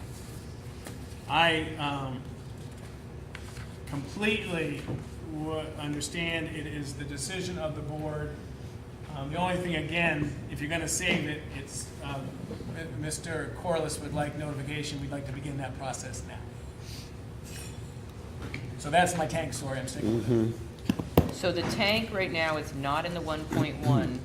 The tank is Is in in the the 1.137. Okay. If the board wanted to, Oh, the USD. it Got could it. bond it. Got it. Okay. If the board wanted to, like one of the things that I had suggested at the town hall was we could take 60 out of maintenance and take 60 in the budget and do it that way. Or you can put 10 grand into cathodic protection, monitor it the best we can. We're going to do another interstitial test and see how long we go. I serve at the pleasure of the Hopkinton School Board. I hope I've given you as much honest, good counsel on this issue as I can. You may have any questions for Steve on the tank So itself? that's the tank. Want me to keep going? The logistics Mm-hmm. of the tank, you all set? Or you have a question? I'm good. Okay, all right, yeah, keep rolling, and we'll come back to it. The next is the SAU office. There aren't any significant plans. We're supposed to spend 16 grand a year on the SAU office. Going forward, we have some planned expenses on the SAU office. We'll continue. We know we're going to need siding in a while, a chimney in a while, fencing and paving, but we'll continually to develop this. Technology, this is something new to the CIP. We have about $200,000 worth of infrastructure. Matt, in his expertise and consultation with his peak, says we're at a renewal ratio of about 16%. That'd be about $32,000 a year. This year in the budget, not in the 1.3, because this is technology, is the 25 grand for 4 switches. But going forward, we're going to have servers and storage. We're going to have wireless access points and access switches going forward. Those are the major categories of $10,000 or more in the technology area. We'll keep going. So here is the long-term, this is the maintenance trust. It has some history of the fund. Right now we are in, heading into FY19 283. We have a planned disbursement of $5,000 to take care of class furnishings. I got to do some work here. We've got $20,000 of floor treatments that we want to do in a couple rooms at Maple, and 2 heat pumps, circulating pumps at HMHS. And we have a plan to next year's budget about $40,000 to pay for the performance contract, that equipment. You with me or against me? Let's keep rolling. The Special Ed Trust, and tremendous work by Michelle, Meg last year, the building administrators, holding firm on the budget and freezing it. We allowed to secure $169,000 in there. There's no, we'll talk about putting money in there. Becky and I haven't had a deliberate, purposeful conversation about what she's comfortable with. But we know that $169,000 is under what a probable placement is nowadays. Vehicle replacement. This is our fleet. We're looking at planned replacements in a few years for our small passenger, fully accessible and regular bus. And the last one is Article 10. We did not take money out of Article 10 last year. For this year. So we have $331,000 in tax rate stabilization funds that will offset the tax rate. I will continually to clean up some typos in there, and this will be available, but it's not an insignificant amount. It's a lot of work. Can I ask a question? Please. So the maintenance trust fund has a balance of $467,000? No. Oh, I'm 238. sorry, no, I went to the end, you're right. Right, for the plan, 240. Help me understand how that. 283 right now. We start taking money out. We have planned to spend it. So just help me understand that 283,000, and then, I guess maybe it's not, I thought it's a question. So why aren't you plugging the rest of these you're plugging these capital improvements into the operating budget? We have a maintenance trust. I'm stumbling, so maybe once I get a question out, I'll repeat it. I'm just curious why the CIP is in an operating budget scenario where it's not sort of a savings account, which your maintenance trust is, but then you have a separate maintenance trust in which you're operating as a savings account. Sure.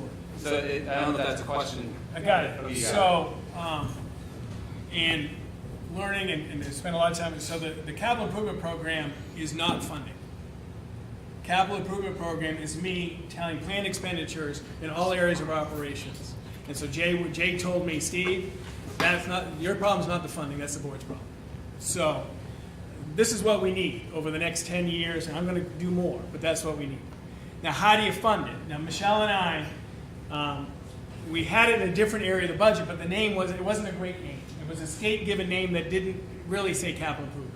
So I said to Michelle literally this morning, it's amazing to work with someone who can do this so quick. So we want capital improvement. Can we put money there, non-relapsing, that we can save it there? And the auditor said no. So that was 11 and 12 o'clock today. You could have a separate trust fund, but you can't have like a capital project fund Without, in your financial statements, kind of. Sure, but you can have a separate trust fund in which you appropriate, Yeah. so just so you appropriate money to every year, and then you have a spreadsheet that looks like this in which you have accounts in which you then spend those dollars down over time. Exactly. so the maintenance, so Michelle and I talked earlier this year that the maintenance trust is going to serve two purposes. One is self-insurance, right? That we want to have $150,000 that we don't touch, that's there to ensure if something breaks. But we also want to start looking at having planned contribution in there and report out two different things. So I was going to say we could do that in the CIP, but we can do it in our maintenance trust because it says for capital improvement. So when we start funding this, when the board says, I want to put an extra $100,000 in the maintenance trust, some of that is going to be for these projects. But Jay says, so that will be separate, and like you'll have a reporting savings for capital projects. In the maintenance trust, a different subcategory. And then we take out of that and put it in here to pay some of this stuff off. Is that bad? No, I get what No, I hear what you're saying. So what I'm hearing is CIP, at least from my work with CIPs, is a planning document. It's a planning document as to what we anticipate we're going to need to be able to do over the next certain number of years. What we've been using the repair and maintenance trust and the funding flow document, that what we used to call as a funding flow document, is how we're going to fund that planning going forward. In reviewing the CIP every year, which is what we used to review the funding flow every year, Next meeting. and review whether or not we're going to need to replace based on the CIP, or whether we're going to move that out another couple of years because we found out actually we're good for another couple of years, so things roll forward, if you will, to their replacement. Then we are able to look at the repair and maintenance and see how much do we anticipate we're absolutely going to need to spend out of that repair and maintenance this year, how much, and really it comes, I think, down to the board deciding how much do we want to incorporate into an operating budget potentially, versus how much do we want to wait out and see if we need to fund it out of a repair and maintenance trust. Is that accurate? That's the vision, and now I'm hoping to give you more information on long-term obligations. And I was hoping I could save it in a different spot. We can't do that, so now we'll go back to what Michelle and I talked about and making sure we split out maintenance trust for savings for these projects. Is that okay? Okay. Matt, any questions? I think I followed it all. Yeah. So, Well, and any more questions, just keep talking out loud about it, because it is a change. I mean, we've always done the funding flow in the past, but we've not we've not, this is expansive relative to what we were looking at before, and so it's just a matter of thinking through, like, the what-ifs, what happens if, this happens, and how is that gonna get handled? Yeah, no, so I think this is, I mean, for Plainfield, this is awesome. So this is really, and I'm just trying to think through how you do the funding. Because I guess what I'd like to see us move to, and I think is what you're saying, so I think I'm hearing what I want to hear, is that, we see that in 2022, we need to replace the air handling, and that we're starting to put away money in the CIP now, so that when we withdraw that, there's still a balance for the next payments going forward, and so so we may have to invest more money in some years in order to pay off things 3 or 4 years down the line. And what I hope I've given you, that you can decide how much, if you want a bond, how much catch-up you want to do in a bond. So if the facility project took care of significant maintenance, then the funding necessary drops from 3 to 1.5. Like Jay is about a 2.5 now, because he's been working his CIP with his company, or his city. I don't want to get in trouble. But then if we can drop it from 3 to 1. Plus what we have a performance contract. And so that's the question I asked. So is all of what you provided in the Harriman report on deferred maintenance included on the spreadsheet? Is some of it included on the spreadsheet, or is none of it included on the spreadsheet? Much of it is. Okay. Some stuff, perimeter fence. It's not a priority in the 5-year CIP. Remember I went through some of that stuff last week? The $69,000 here, we've got recovery units and stuff, we got a perimeter fence. So I didn't put that in the CIP. So it remains in sort of an idea for bonding, but it's not in the city. Or is it taken out of both? I took it out of the bond, and I didn't put it in the CIP. Okay. I'm sorry, yeah, it's not my recommendation to include in the facility project. It's not my recommendation to include that in the CIP. Okay, so it's not included. We talked about Okay, that. perfect. And there's some other stuff too. Yeah. And while we're going to get facility project updates, I think, next on the agenda. Or did I skip that already? Oh, we're coming. It's coming down. Facility project updates next on the agenda. I'll talk more about that. And I'm assuming if I try to cross-reference, they'll be similar names from the Harriman report on deferred maintenance and the CIP, or am I going to get confused when I try to do that? Give me ish. The vast majority are pretty close. Sometimes I get confused with a heat recovery unit and a rooftop unit. I can't imagine why. But I try to do the best I can to stay consistent. Okay. And some of my initials and cell size are a little bit different. And feel free to shoot questions too, Jim. It will help us with all. And is this spreadsheet something you could circulate to us? It's sort of like in the spreadsheet This? form? Yeah, Yes. not as a printed, but as, Yes. as a I can, yes, as a document that can be manipulated, I guess. Yes. That'd be great. happy to. Michelle, could I just ask 2 favors when you're in working in this next, in that one would be on the trusts, is just to total the expenditures each year for us, so we can see like the total amount that we put into the trust, and then just the total amount of expenditures we had for that year in the trust, just so that, and then the difference at the bottom, so we can just quickly see that amount. And then I know that for the trusts, we had amounts that were target amounts for those trusts. Are those targets still where we want to be in terms of repair and maintenance, or do we need to plan to revisit that? No, the targets now have to be, the savings component of the maintenance trust has to be revised depending on how much we fund. Okay, I have to work on that. okay, that's all right, I was just curious. And I just want to come back just to the tank. If you're ready to make a decision tonight, great. If you want to make a decision next week, great. If we can put it off much, I don't have an agreement by DES to postpone cathodic protection decision by the board beyond next Friday. So if there's any other information you need to help you make that decision, just please let me know. I'm happy to get it. So we'll be seeing an action item next Thursday night, Or unless you want to make one unless you tonight. want to make one tonight? But yes, by the latest would be next week. All right, Right. what would the board like to do in terms I'm of just where going to they make sure are I on get the you the tank? information you want. I think we could make one tonight. You're comfortable making one tonight? I'm comfortable making one tonight. Okay. Yeah. Any discussion you want to have about it, Matt, with the others, so that we can sort of sense where you are on it? I mean, in terms of like Steve's scenarios of what our choices are, or what the options are, and the directions we can go? Yeah, and I'd like to hear from the community a little bit too, to help inform, but just given where we are in terms of the budget, the increases we've seen, my inclination is to do the $10,000 and hope that we get it through a couple of years, but that's based off of information that has been shared with me from informed community members. But I would love to hear from folks in the community and from you all about your thoughts as well. I'm generally in the same spot, so. Great. Okay. Dave, any You know what, I'm questions or fine clarifications? going, yeah, sacrificial anode, and it pushes it down the road for, we don't know how long. That's Do the fine, thought fine, protection. yeah. And we understand it is a risk. We understand that is not necessarily your recommendation, but given where we are.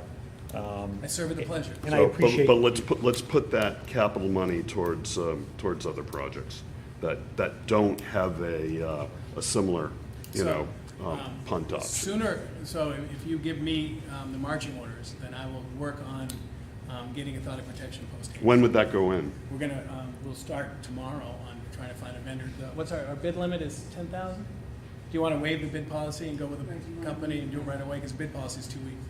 You want to waive the bid policy? Funding, how are we gonna fund this? Out of the general fund or maintenance trust? Maintenance trust. We need a public hearing. Public hearing for the maintenance trust. Do we have money in the operating budget? We don't have money for this.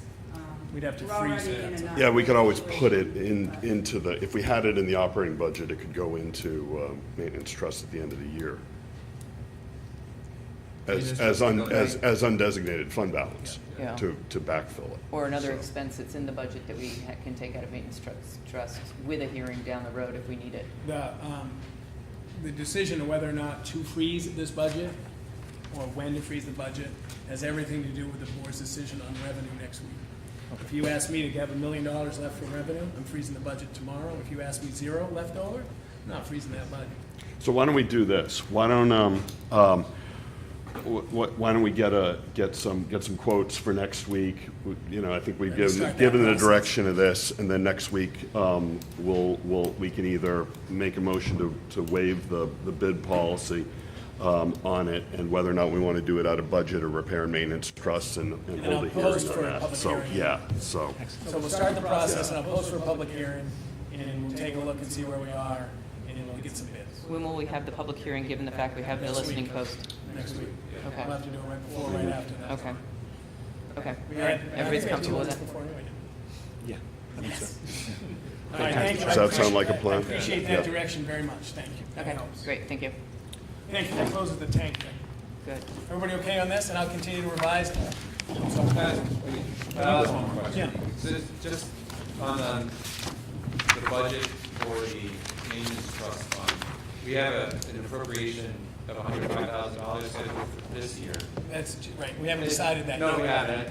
Is that included in this overall budget? That would be a separate item that will come. It's revenue, that would be, you typically, we did not put money, that would have to be from the revenue, unreserved fund balance. Oh, that would be under reserve fund balance. That's how typically we've done it. You Okay, certainly that's can, helpful. if you want to add it to the budget and put it in, I'm happy to. No, that's helpful enough that I didn't realize that. Okay. Yeah, and so typically next week, we look at, I gave you an early preview because of the connection of facilities and CIP, but typically we do this in the second meeting with revenues, because you're going to have to decide how much to put in the vehicle trust, how much to put in the special ed trust, how much to put in the maintenance trust, stuff like that. From private.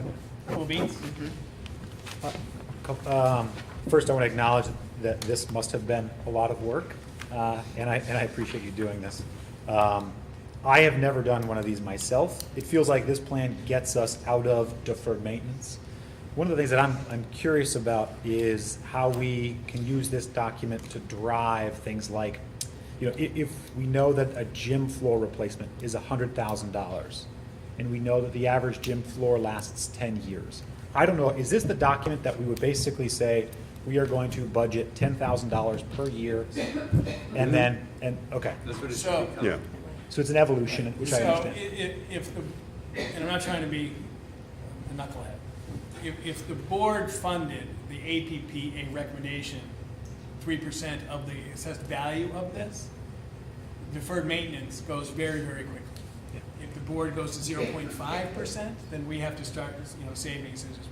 So really, like, I was having fun. Wow, if they gave $300,000 at Harry, gave $16,000 a year at the SAU, that'd be great. But obviously, there's push and pulls to all this stuff. But yes, that is the plan. Yeah, I guess I'm trying to think of like floor tiles. Is it something where you replace 10% of floor tiles every year? No. Or is it I just want to make sure, because this document makes it read like you replace all floor tiles every 10th year. So the floorings, for example, 100%, we're behind in carpet. And I know, did I mismanage this or can't do, like, we tried to do carpet 2 years ago. We couldn't get anybody to do it. We put the bid out, I don't know if it was 2 years ago, but years ago. And we have done facility work. I don't believe that I've mismanaged the deferred maintenance piece. Could I have done things better? I've never shied away from my responsibility.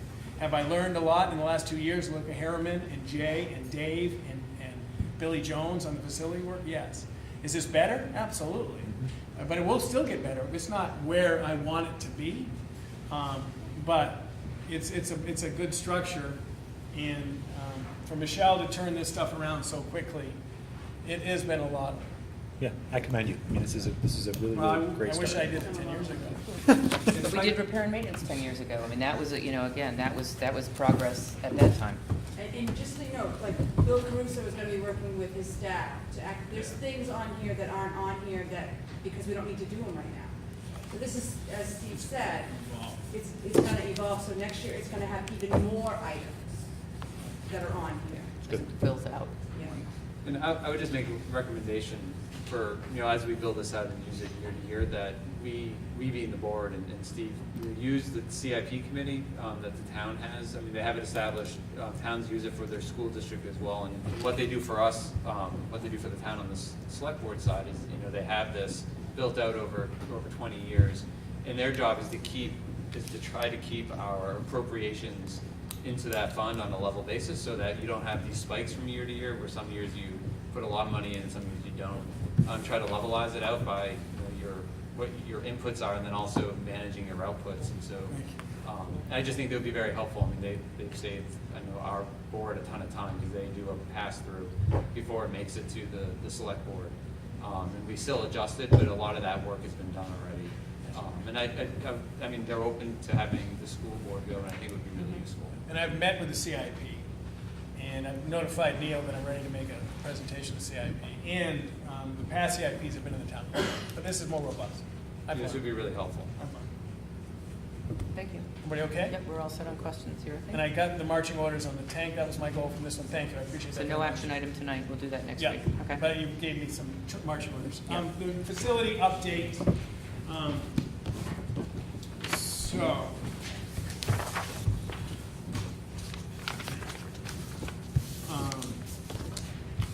The 14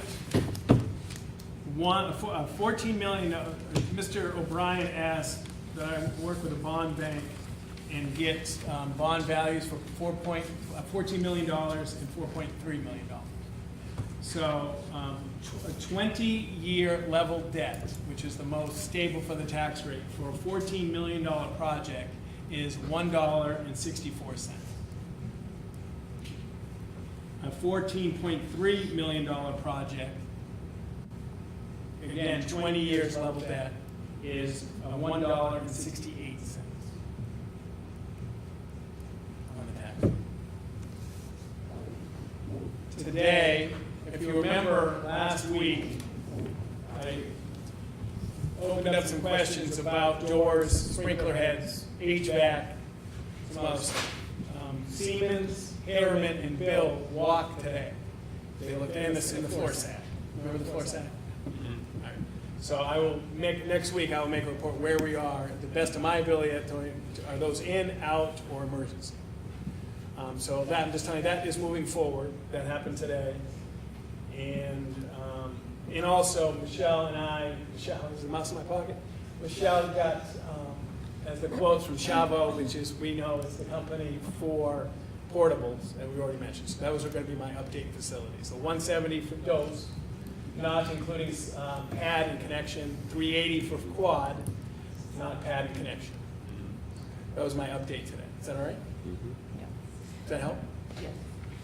So just as a question to the board, we're at a place now on December 5th, 6th, where we have a couple more meetings left. We have the listening post planned for next Thursday at 5 o'clock. I have drafted and sent to all of you tonight at 5:29 and a half a draft letter that I wish to send out to the community to invite them to come on next Thursday at 5 o'clock.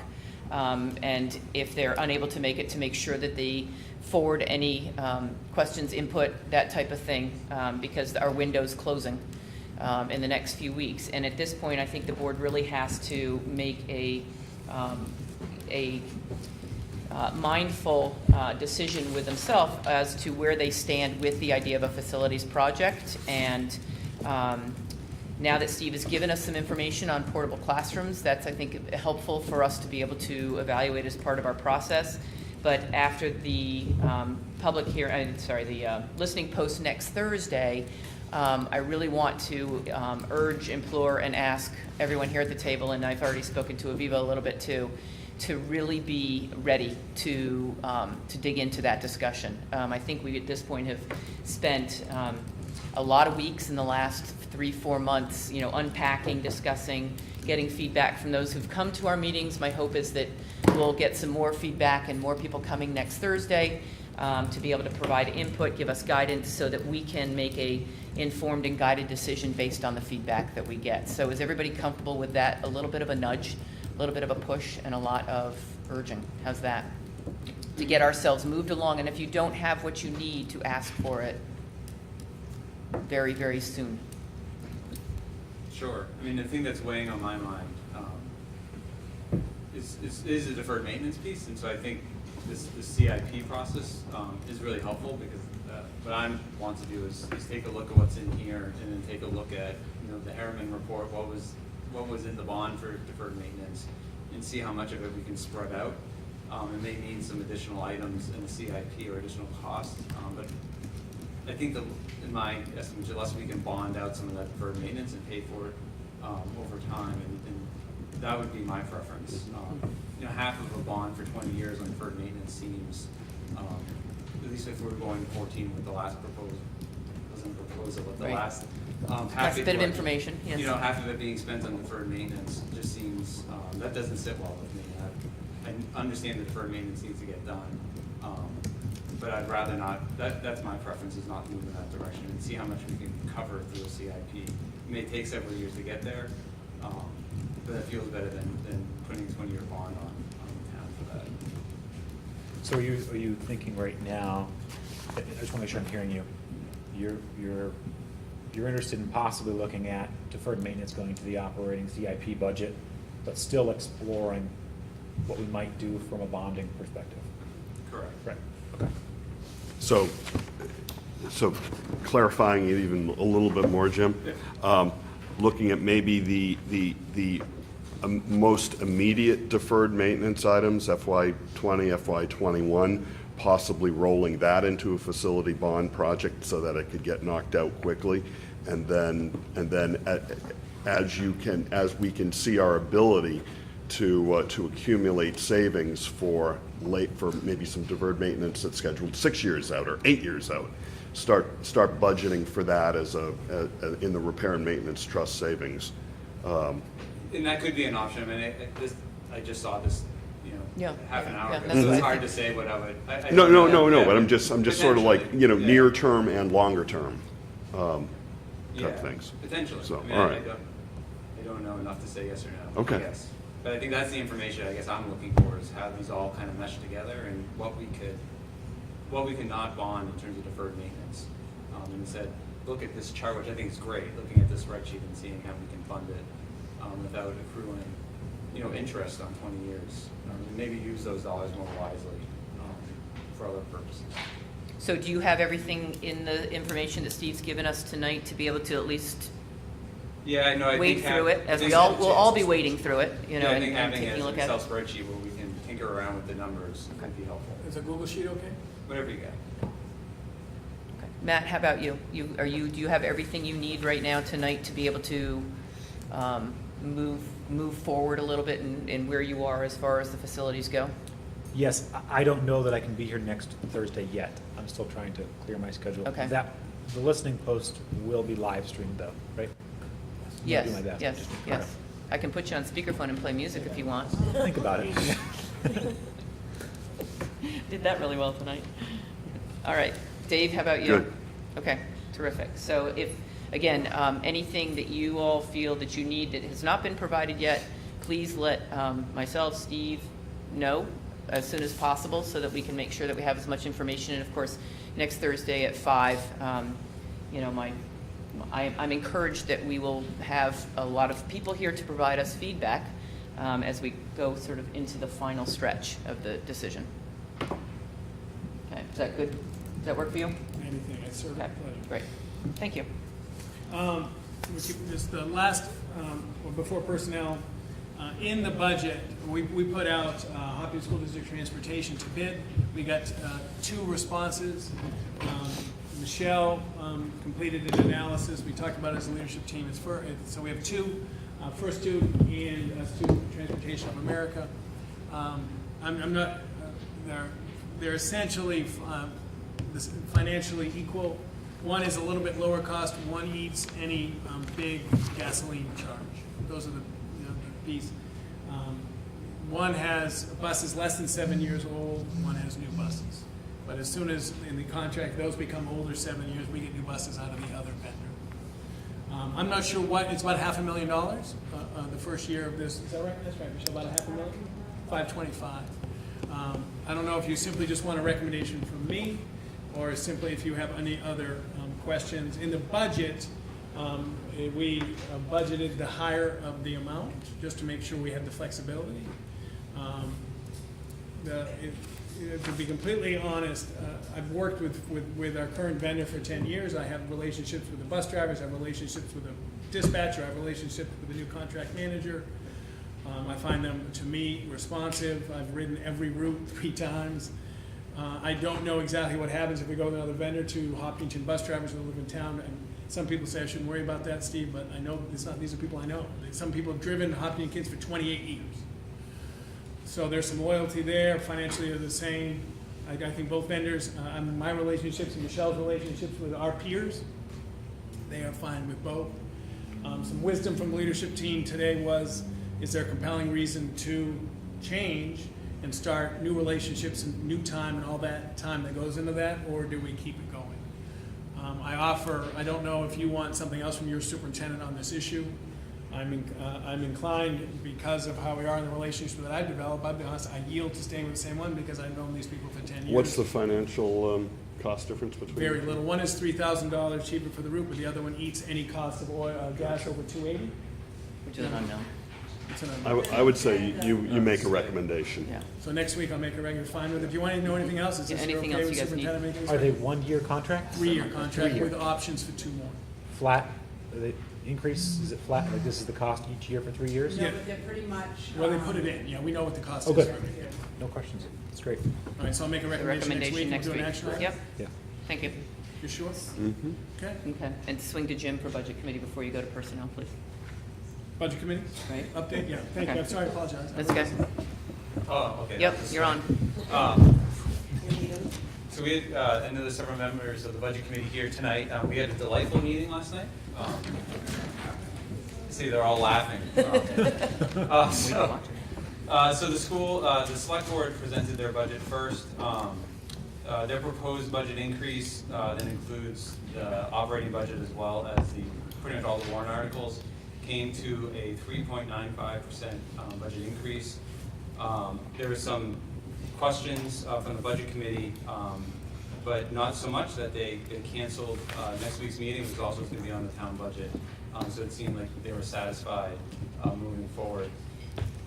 We spent a good chunk of time, and thanks to Michelle for the programmatic budget, going over the programmatic budget and hearing from the budget committee what they want to change. I asked, and I think we talked about this at our last meeting, I requested from the budget committee to get pretty clear on what those, what any sort of changes or amendments would be to this document, and asked that they all vote on it, so it wasn't, so we're hearing clearly from the budget committee what some of those were. And so they did do that, which was great after a conversation. And it was a unanimous vote of the budget committee for these recommendations. So I'll name them, and then they're in the minutes that will be sent along. But I think they're all helpful, and will be make this document more clear. The first one is something I know we're already going to do, which is around the function codes. Just making sure that there's a separate chart so people can go back to the function codes, see how they're made up in here. There was a request that we include the number of students, so having some sort of student count per school, so really a row at the bottom that just has the number of students in each school, the attendance. There was... Attendance or enrollment? I'm sorry, enrollment. Thank you. Attendance is Yeah, probably. completely different than enrollment. I appreciate that. Thank you. Let's see, there was a request, and I'm sure this one won't be all that challenging because we must know that they're looking for what are the courses offered under each of these academic sections. Almost like a course guide. So if we have, art, what are the art that we're offering?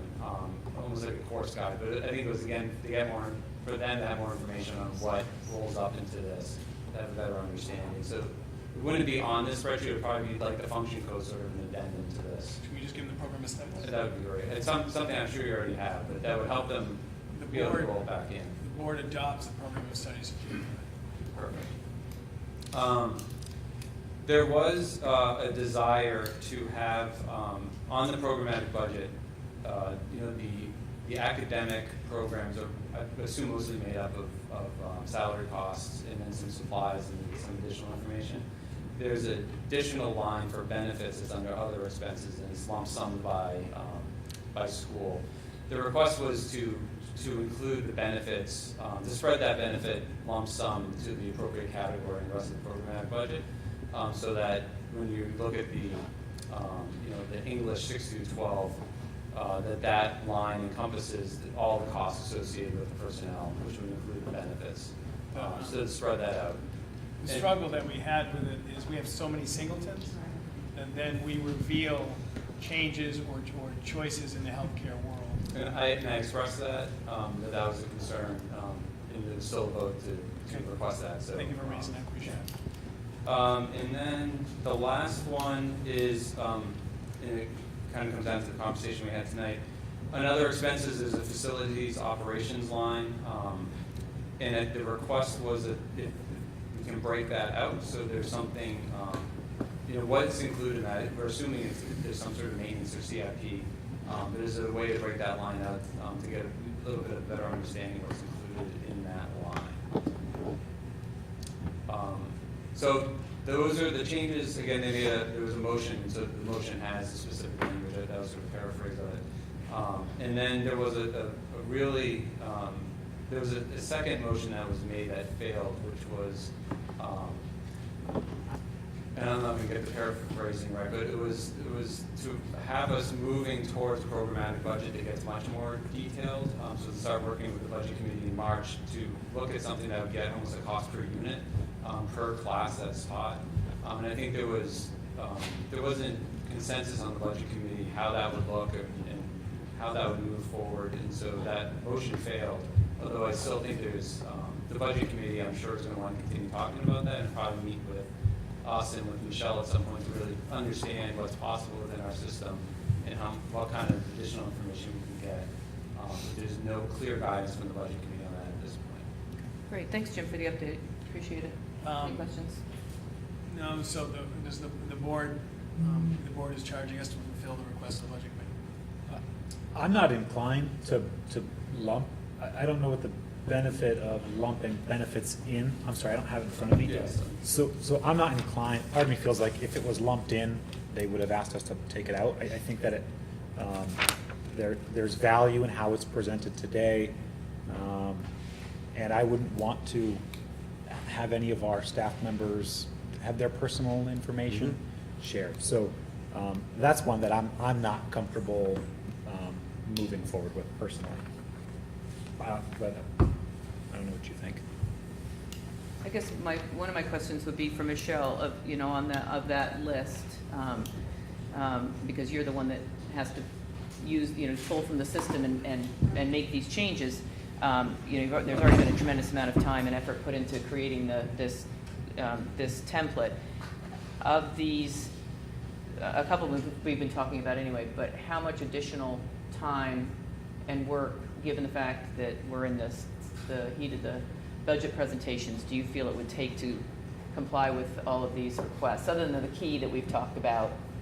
And if we can, the program of studies will provide to them for the breakdown of what courses are within, what are we offering within each of those content areas.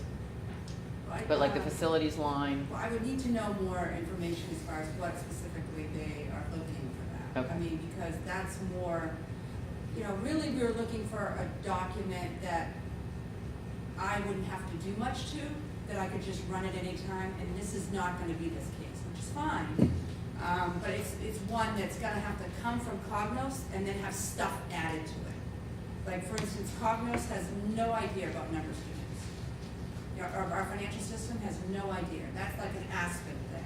So in the future, if it evolves even more, it's gonna also involve Nat as well, because it's gonna be two different systems, Sure. and how you even can get them to talk to one another. so Jim, I think what I'd like to do, Steve, if you're comfortable with it, is Michelle, Steve, you and I sit down and talk about these requests and then formally reply based on the feedback from the other board members, because I'd like to talk with Aviva too about it, and I hung up on her because of the music. And just make sure that, we respond accordingly and do what we need to do. When is your next budget committee meeting? Is it next Wednesday or is it the following Wednesday? I'm gonna look, it's not, no, they canceled next week, so it's probably not until Okay. beginning of January. That's what I see. Okay, it's in so January. at So some we have point, time. if you're okay with that, Michelle and Steve, you're okay with that, then we'll make sure we sit down and discuss those pieces. And I'm just, will this board be voting in favor of this board? I just work, whatever you guys, I literally serve at the pleasure, whatever you want me to do, I'll do. You just tell me what you want me to do. We'll vote what? So- To approve, to basically comply with Yeah, these just tell me requests, what- things you like just that? tell me what you want, we'll do. Well, I think what I'd like to do is have Jim, you, myself, and Michelle sit Sure, down, bring it and back to then the board. we'll come back to the board with what we recommend based on getting all this information. Does Yeah, that work for you guys? I would also say make sure you have a good compliance risk understanding too. Yeah. I think along the lines of what Matt was talking about. Yep, agreed. As long as Matt and Dave, you're comfortable with that process, it's and I'll fine. check with Yep. Aviva. Okay, thank you. Great, thanks, Jim. Yeah. Two personnel issues. One, very pleased to bring Jeannie Blair forward as Hopkinton School District Night Custodian Supervisor position. She's worked with us for a while. She was a passionate interview on a couple of occasions.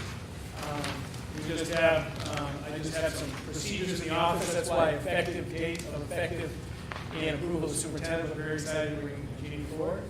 And I apologize, I thought I brought Liam forward earlier. Liam is a Hopkinton High School graduate, so which I love that story. It's great to bring Liam forward as a Liam junior McNicholas, varsity awesome. boys basketball. Right. Any questions for Steve on those two action items? No.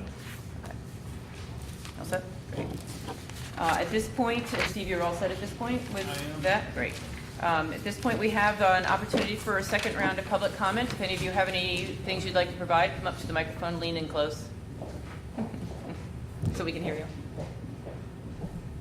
So, thank you. I wanted to thank certainly the school board, the town officials, the faculty for all the work that you've put in. This is really, unfortunately, thankless work in many respects, and I appreciate the opportunity to actually watch the live stream. I'm a single parent, so it's difficult. I gotta go get a kid off to basketball now. So it's difficult to always be here to attend the meetings, and I know that I think you get probably a disproportionate number of people who aren't parents that end up coming to the meetings because they're similarly challenged. So the live stream is incredibly important for many of us to keep in contact. That's been a tremendous addition. And one of the, I think, challenges that I've seen in watching the live stream is that the meetings have, I think, become incredibly contentious. And I think the school board is certainly doing the best to its ability to provide funding for schools in a way that provides for an adequate education. Unfortunately, we have a revenue problem in our town. We all moved, or nearly, I would say, everyone here in the room has moved to a town that has its own high school, no feeder system, our own elementary, our own middle school. We don't have enough population to really support all of the buildings, all of the facilities, certainly all the programs. My daughter's here tonight as well. She's put in for 3 years to try to get one session of geometry. Geometry's not an extracurricular activity. It's not just for fun. It's difficult to even get into geometry because we don't have enough sections of class, because we don't have the population size. That's not the fault of the school board. That's certainly not fault of the families in town. I think everyone is doing the best with what we have. And when you see that it gets contentious and when it gets really, I think, a little bit more toxic, accusatory to the school board, that's really unfortunate, because it's not, the school board didn't get us into this issue. We're paying for roof repairs, not because that's fun, that's just because that's what you have to do. My father lives in Cape Coral, Florida. They're redoing all the parks in Cape Coral, and there's probably 30 different parks. Beautiful, already look wonderful. On a tax basis, it's going to cost between half a penny and a penny. And that's because they have economies of scale. And we don't have economies of scale. We chose to move to a town, and this is the situation that we have, and so we need to provide a strong education. And so I would just ask for those who attend the meetings, certainly to have I think, work in the right spirit, which is to not maybe villainize the school board members, the town officials, the faculty, or the staff, because they really are working in the best interest of the students of the town. So thank you. Thank you.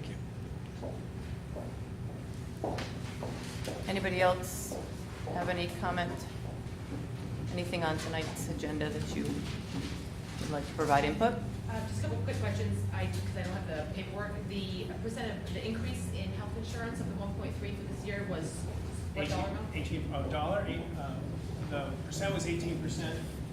Dollar, I think it's like 464,000 for health insurance.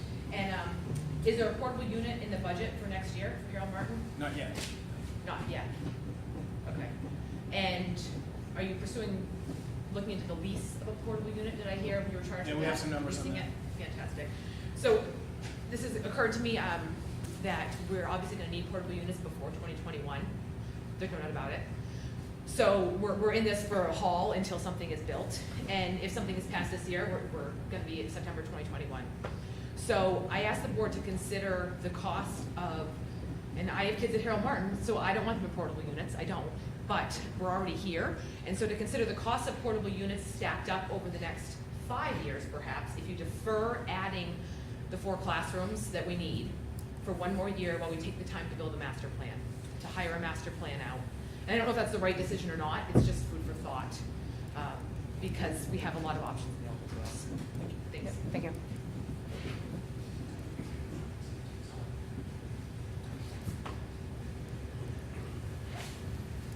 Hi, Diana Chance. I'm just going to reiterate some things I've said before, because I think there's some opportunities here to look at things a little differently. The Right to Know Act, salaries and benefits are right to know. We have a right to know all of that information based on a teacher's name and all of their benefits. And people have been very uncomfortable in this town to make that information readily available publicly. Okay, and I don't really want to argue one way or another about what's right or wrong, but I think that the way that the programmatic budget has been set up, where we wanted to, where the budget committee wanted to take the benefits and divide them out into all the different categories, is a nice compromise. It doesn't bring forward teachers' names and salaries. Anybody can go down and ask for that document, and the school would have to produce it, and it could be shared. I don't plan on doing that, but it's available information, and it's important information. I just think this was a great compromise by doing it this way, and that was the reason for asking for all of those benefits to be distributed. I also think that everybody knows I've been a long-time proponent of a programmatic budget, and I understand the difficulty of making computer programs talk to each other to get numbers of students and whatever. And I think the budget committee and the school has had some great ideas on how to move ahead with small steps, because it is hard to take those big steps. But conversations about how many students are participating in programs can be a very simple conversation between the school board and the budget committee to get an idea, because this is what we're talking about. I mean, we just heard from another member of the town about, we have a very low revenue, revenues aren't increasing. We have a problem in town. Nobody wants a bad school system. I wasn't happy to hear that her daughter's having a hard time getting geometry. That's not good.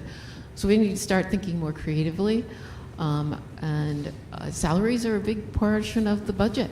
They just are. We need to start having discussions, and they're not going to be comfortable. They never are. But I just wanted to point out that was it may be a nice compromise if you can put those benefits into each of those lines. Great, thank you.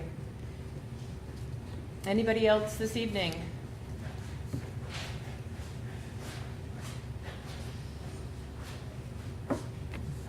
Good evening. My name is Jason Lang. First, I wanted to say thank you to all for your diligence and preparation for this information tonight. It's very valuable. Point of clarification, the additional health insurance claims that you mentioned, the $460,000, this is money that was already spent from last year's budget, correct? And No, this is the rate that we're going to have to pay on in the next budget. Okay, thank you. And I believe you also said something to the effect of, and I wanted to clarify this also, that was last year the first year of the last 10 that the budget had been frozen in January? Yes, it was the first time since I've been superintendent that we froze it that early. That is correct.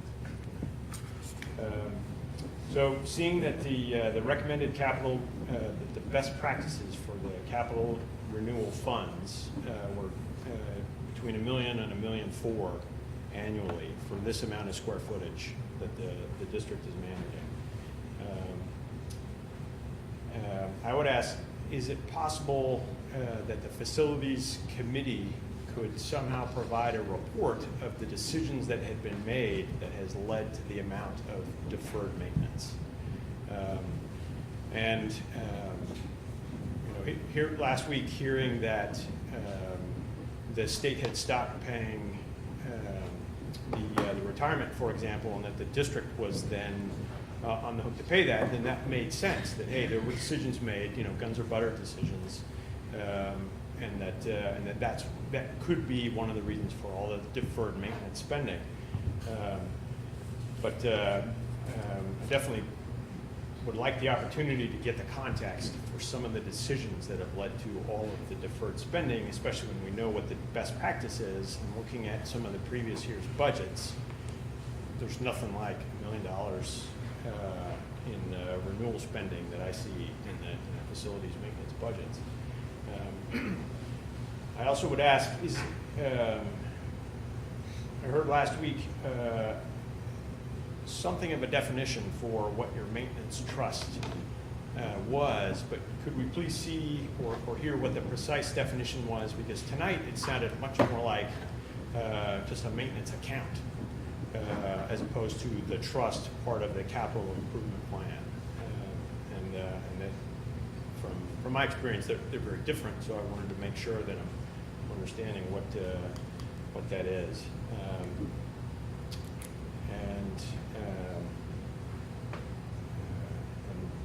Other points can wait. Yes, great. Thank you very much.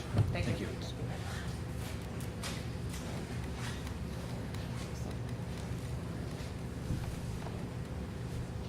Good evening, Candace Youngman.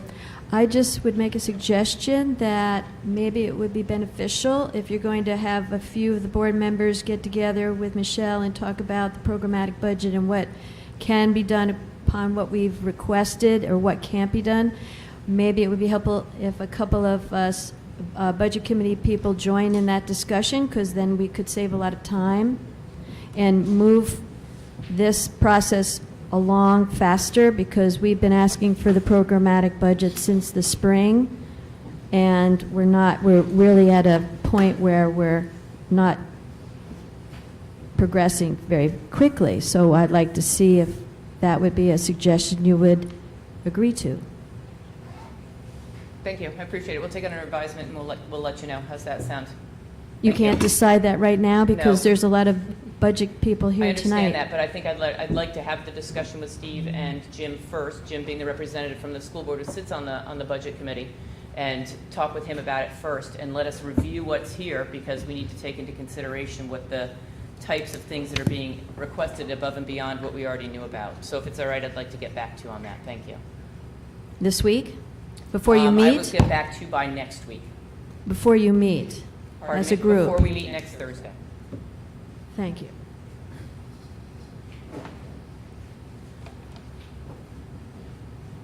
In your infinite wisdom, you've already thought of all this. I'm just confused about Harold Martin next year. I know 4 kindergartens coming in, 3 third grades leaving. You're deficient 1 classroom.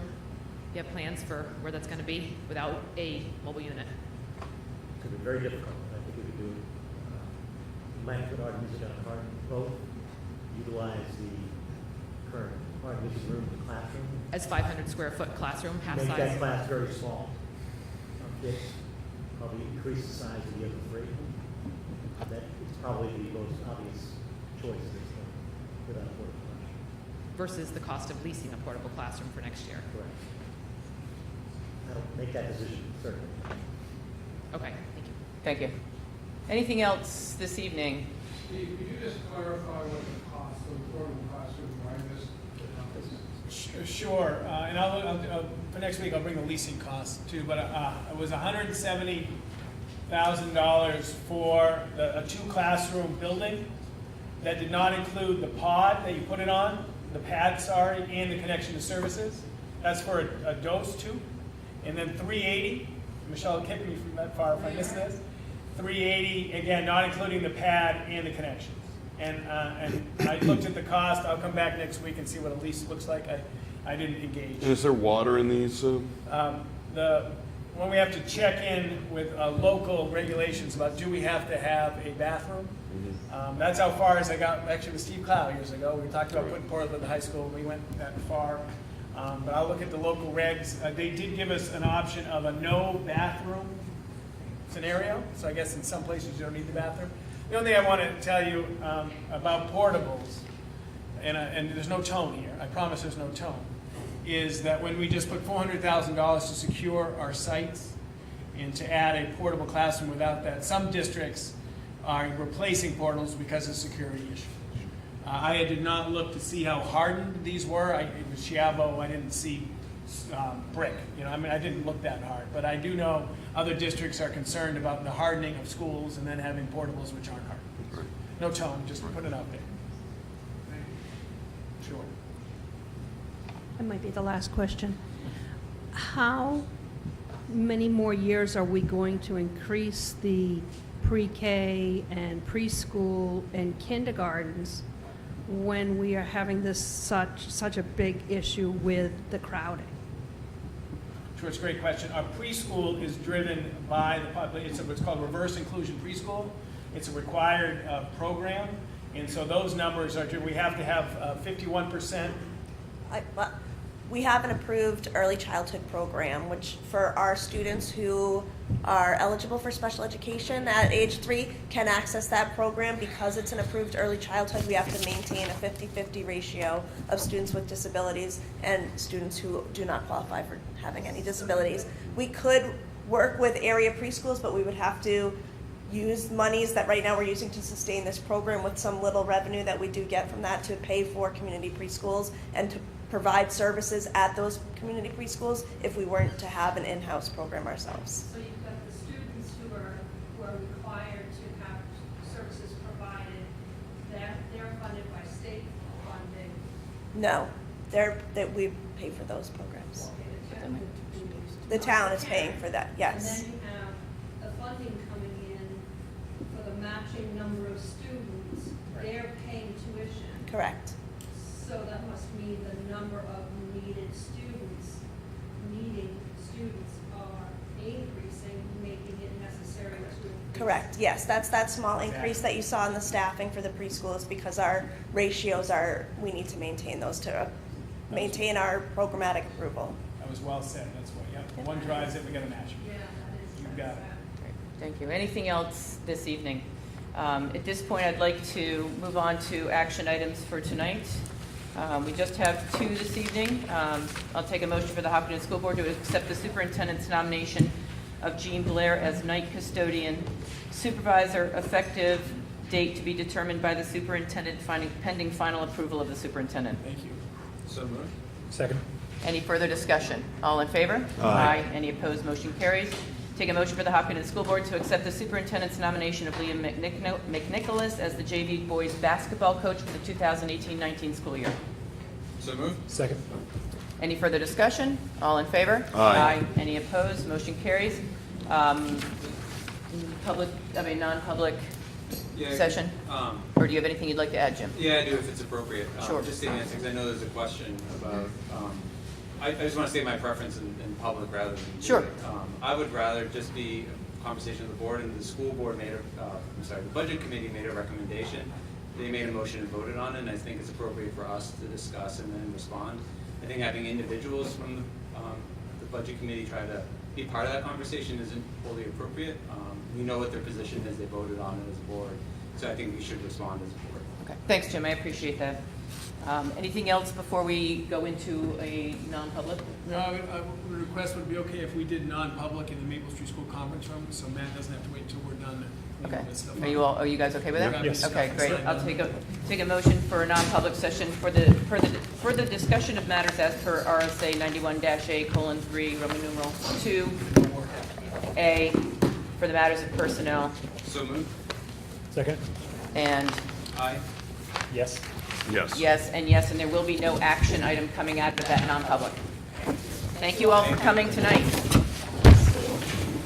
Steve, do you need public, because Katie has a play that starts at 7. She won't even know I'm What part is she playing?